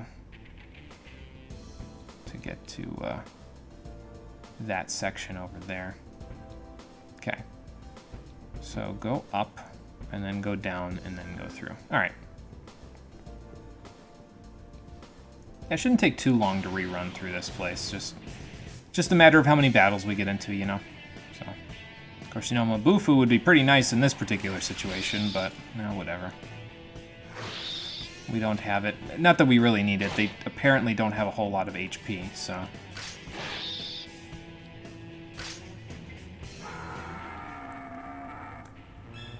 Okay, Argela mastered Earth Spirit. Perfect. So now she'll learn Terra and Void Earth. So we'll get her started on something else when I get to my next terminal. Let me set those skills for her real quick, though, before we do anything else. We can take Analyze out. We will never, ever, ever need it. So, how do I remove it? Oh, hang on. That's not right. How do I remove a skill from her stuff there? Oh, okay. I'll just overwrite it. Okay, that's fine. So we'll put Terra here, put Dia here, we'll put Patra here, and we'll go get Void Earth, and we'll stick it there for now. Okay. So now let me just figure out where the heck I'm going, and we'll be in good shape. Wrong one. Oh, okay, so the wall is down. All the walls are down. Got it. Come on, your ass is mine. Oh, okay. We learned a few new combos. I don't know why Heat said your ass is mine there, but that's fine. Probably because we just set those skills for Argela is why we learned these combo actions. So we gained access to Mabufu, which is, I think the reason why we have access to it now is because we equipped Terra. So you need Ice and Earth in order to get a Ma Ice skill, or I would imagine Argela can also use Matera now. And then there's also Micro Nova, which I'm going to use because it just sounds so freaking cool. I mean, it cost me a total of 15 MP, sure, but, like, I'm okay with that for the animation like that. Yeah, that's like Megiddo, almost. Well, it's not Megiddo, it's like a... Megiddo is pretty powerful at this particular junction of the game, so it's more like a lighter version of Megiddo. So, like, Megiddo's like medium almighty damage, whereas Micronova is light almighty damage, basically. So that's how that works. It's pretty cool looking, though. I'll take it. Okay, Cockatrice. So we actually might be able to gain access to the Frighten system here, depending on how he reacts to me. Okay, so Matera is something that Heat can do with Argela. I guess you need Fire and Earth in order to use Matera. So...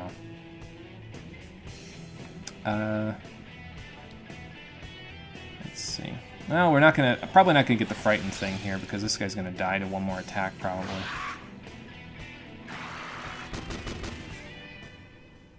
The reason why I want to see if I can get access to the Frightened status there, it's actually a status effect that can affect enemies. It can't affect you, but it can affect enemies. And the reason I want to gain access to it is because it's probably the best way to demonstrate how best to use hunt skills. So... But first thing I'm going to do is I'm going to go over here. We'll get a new mantra for Argela, and then we will go from there. So, I started Heat on Ice Spirit, but I'm kind of regretting it now. So we'll see if I can re-equip it here. I think you can, but let's buy Devourer for him just to get him. Basically, at each level, I probably want to focus on the hunt skills first, and then after I get the hunt skills for that level, then I can focus on other stuff. So, okay, so he activated Devourer. Now if I go back to Ice Spirit, yeah, he can just re-equip it without me having to buy it every time, so that's pretty good. Arjula's already done with that, so we'll work on Devourer for her. And then after she gets Devour, we'll gain access to... we'll just go to Dragon, which will give her access to wind spells.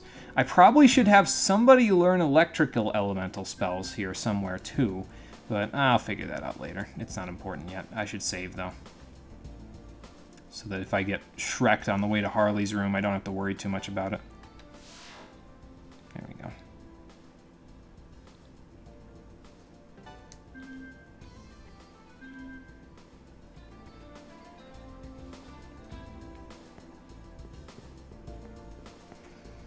Okay, so now, if the walls are all where they were before, we probably need to go this way in order to get back to Harley's room. So we'll go through here.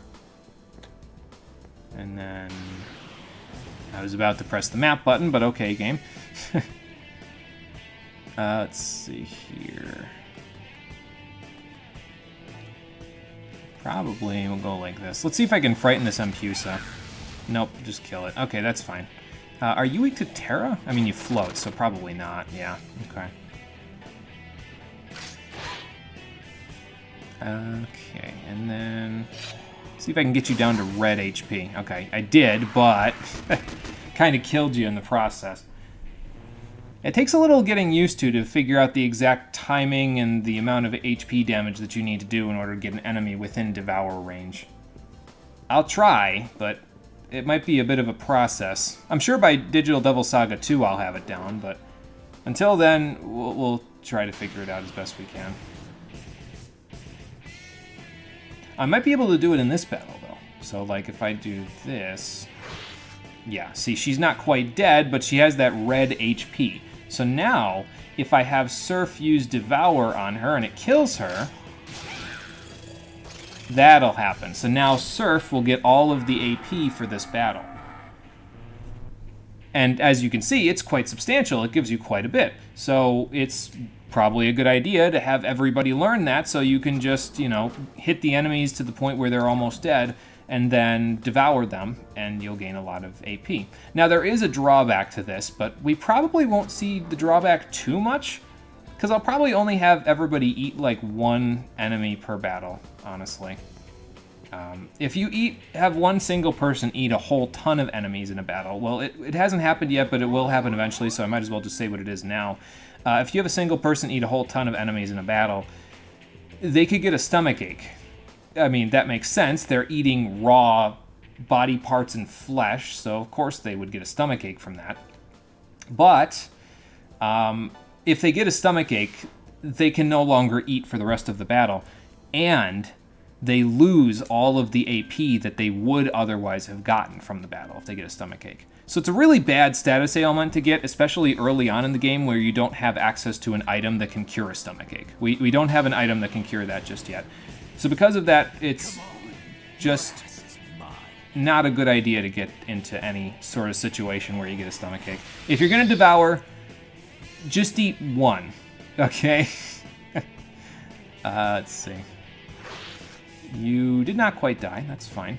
I'm going to have Surf Devour. See, because once you can gain access to Devour or a hunt skill of some kind, it's really, really helpful because it means that you can gain a whole ton of AP in a very short period of time if you want to. So.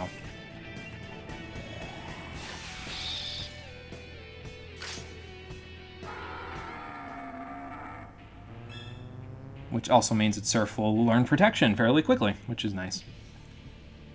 Okay, we leveled up. This is an even level, which I said was these stats. Yep, okay. Okay, what do we get? Complete heal. That's good. I'll take it. Alright, so what did Harley leave in his room? Let's find out. Hello there. You wouldn't happen to have found something in here, would you? So does it belong to me now? Oh, good. Okay. So we obtained the blue key, which allows us to access all those blue walls that we've been seeing.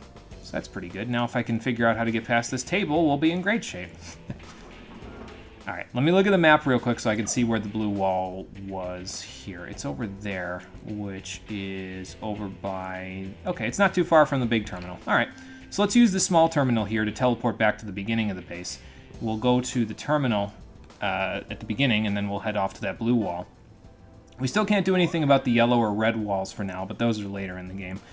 And if you recall, there's also a blue wall back at the base. So we'll go to the base and we'll unlock that one, and then we'll call it a day. How about that? I don't even need to use Fire Shot anymore now that we have access to Mabufu, so... Yeah, nice. Okay, so that slime is frightened, so what I'm going to do is I'm actually going to do this. And let heat smack that guy around. As you can see, slimes are usually very resistant to physicals, but because he's frozen, that's a funny pose, his physical resistance is gone. Again, shock does not do the same thing as that. It just does the freezing effect where they no longer can avoid your physicals, and you get a crit off of it, but yeah. Oh, actually, I got a frighten there, so I didn't really explain what that did. You may have noticed that his Devour skill that Surf used there did an excessively large amount of damage compared to what it normally does. Normally it does like, 13, 15 damage somewhere in there, and that was a slime, and it still did 45. So when an enemy is frightened, your hunt skills deal a much higher amount of damage. So it makes it a lot easier when they're frightened to devour them. So use skills that allow you to either avoid their attacks or repel or drain them, or use skills that they're weak against, and you'll frighten the enemies, which will make them much easier to eat, which will make it much easier to gain AP. So the whole system that they have with the press turn system and the variations that they have here is really nifty. I actually really enjoy the way that this game handles its battle system. It's quite more strategic than it initially lets on, which I think is very good. It puts some good points into the game's book in my eyes. And it makes it so that there is a bit of a pressing matter that you have to deal with through the whole game. Like in Persona, the pressing matter is typically, okay, how do I use my schedule to make sure that I get all of the social links or the confidants ranked up to the point where I gain the best benefits out of it. In this game, instead of that, it's how do I micromanage my AP gains so that I maximize my outputs when we eventually... so that way we're learning all the things we want to learn to be as effective as we can in battle. So I like the gameplay loop. That's the point. That's the gist of it.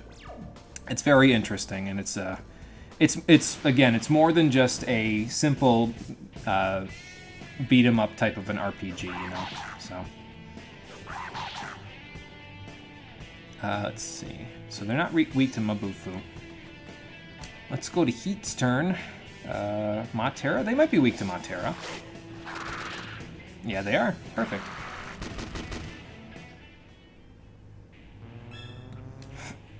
Excuse me. So yeah, some battles I won't even bother devouring enemies for Surf, or for anybody for that matter, for a little while, until everybody gets Devourer.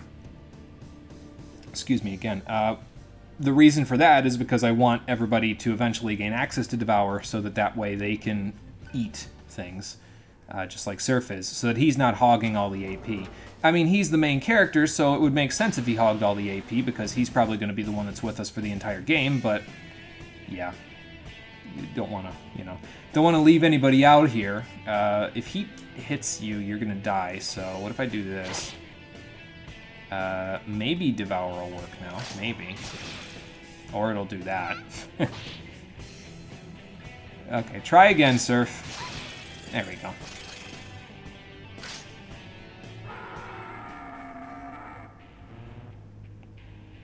But yeah, probably for the best that they gave Surf Devour first, because it means that he can be he can be as versatile as the stat gains that you're giving him allow him to be, because of the fact that he has Devourer immediately. So, okay, we have the blue key. Let's see if we can take care of it. Yeah, destroy the wall.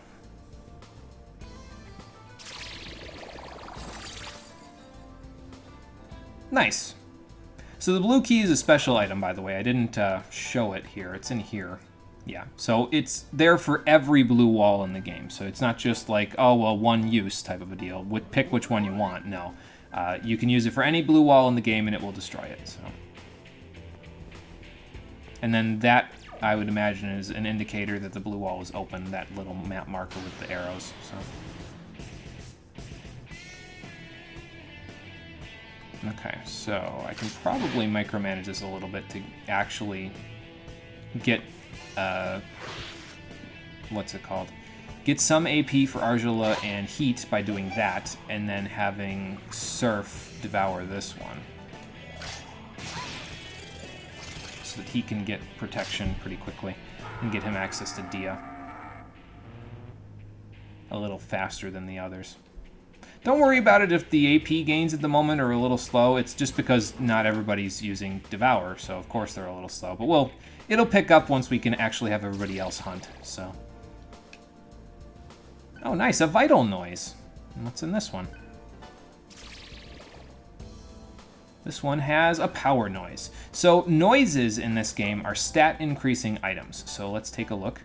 We've got a Power Noise, which raises strength by 2 and also restores all HP and MP, so that's not too bad. So if you need like an out-of-battle restore, I don't think they work in battle, but if you need an out-of-battle restoration in the middle of a dungeon, you might want to use one of these because they're pretty good. So Power Noise and Vital Noise. I'm not sure who exactly I'm going to use these on just yet. If I recall correctly, Argila's Vitality ends up being good but not great throughout the entire game. So I might save the Vitality noises for her to make her a little bit more tanky. Heat has enough Vitality and probably... I mean, I probably could just double down on his Strength, really, and have him be there. But it might also not be a bad idea to just give Surf the Strength or the Power Noises because...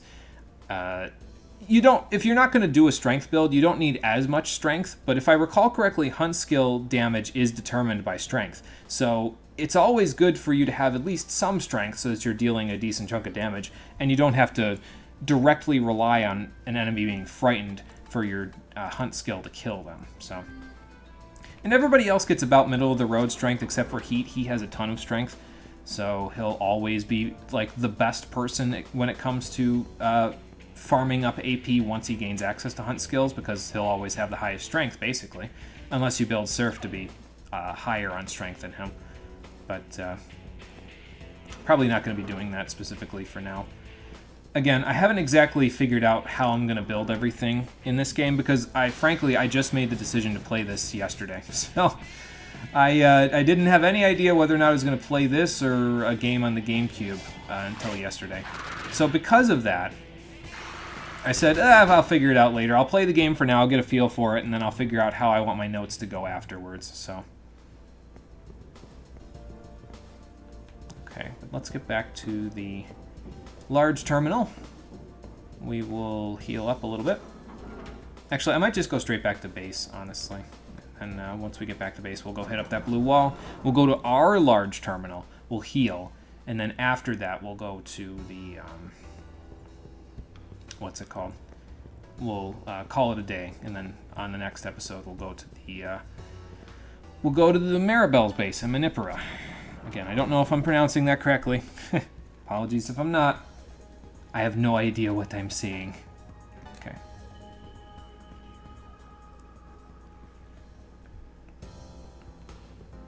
Let me see if you say anything new. Okay. No, I don't think I will. So probably we'll talk to that guy on our way out, because I don't think anybody else has anything particularly new or interesting to say. But he probably tells you, okay, this is where you're going, which I guess it would make sense that you would need to know exactly where you're going before you go there, you know. Whoops, excuse me, pardon me. Where's that door? Over here, okay. I think the blue wall was in here, if I recall correctly, so, yep. Let's take care of this right now and see what the elevator behind it leads to. It might lead to that treasure chest that was outside that I was talking about before. There we go. Perfect.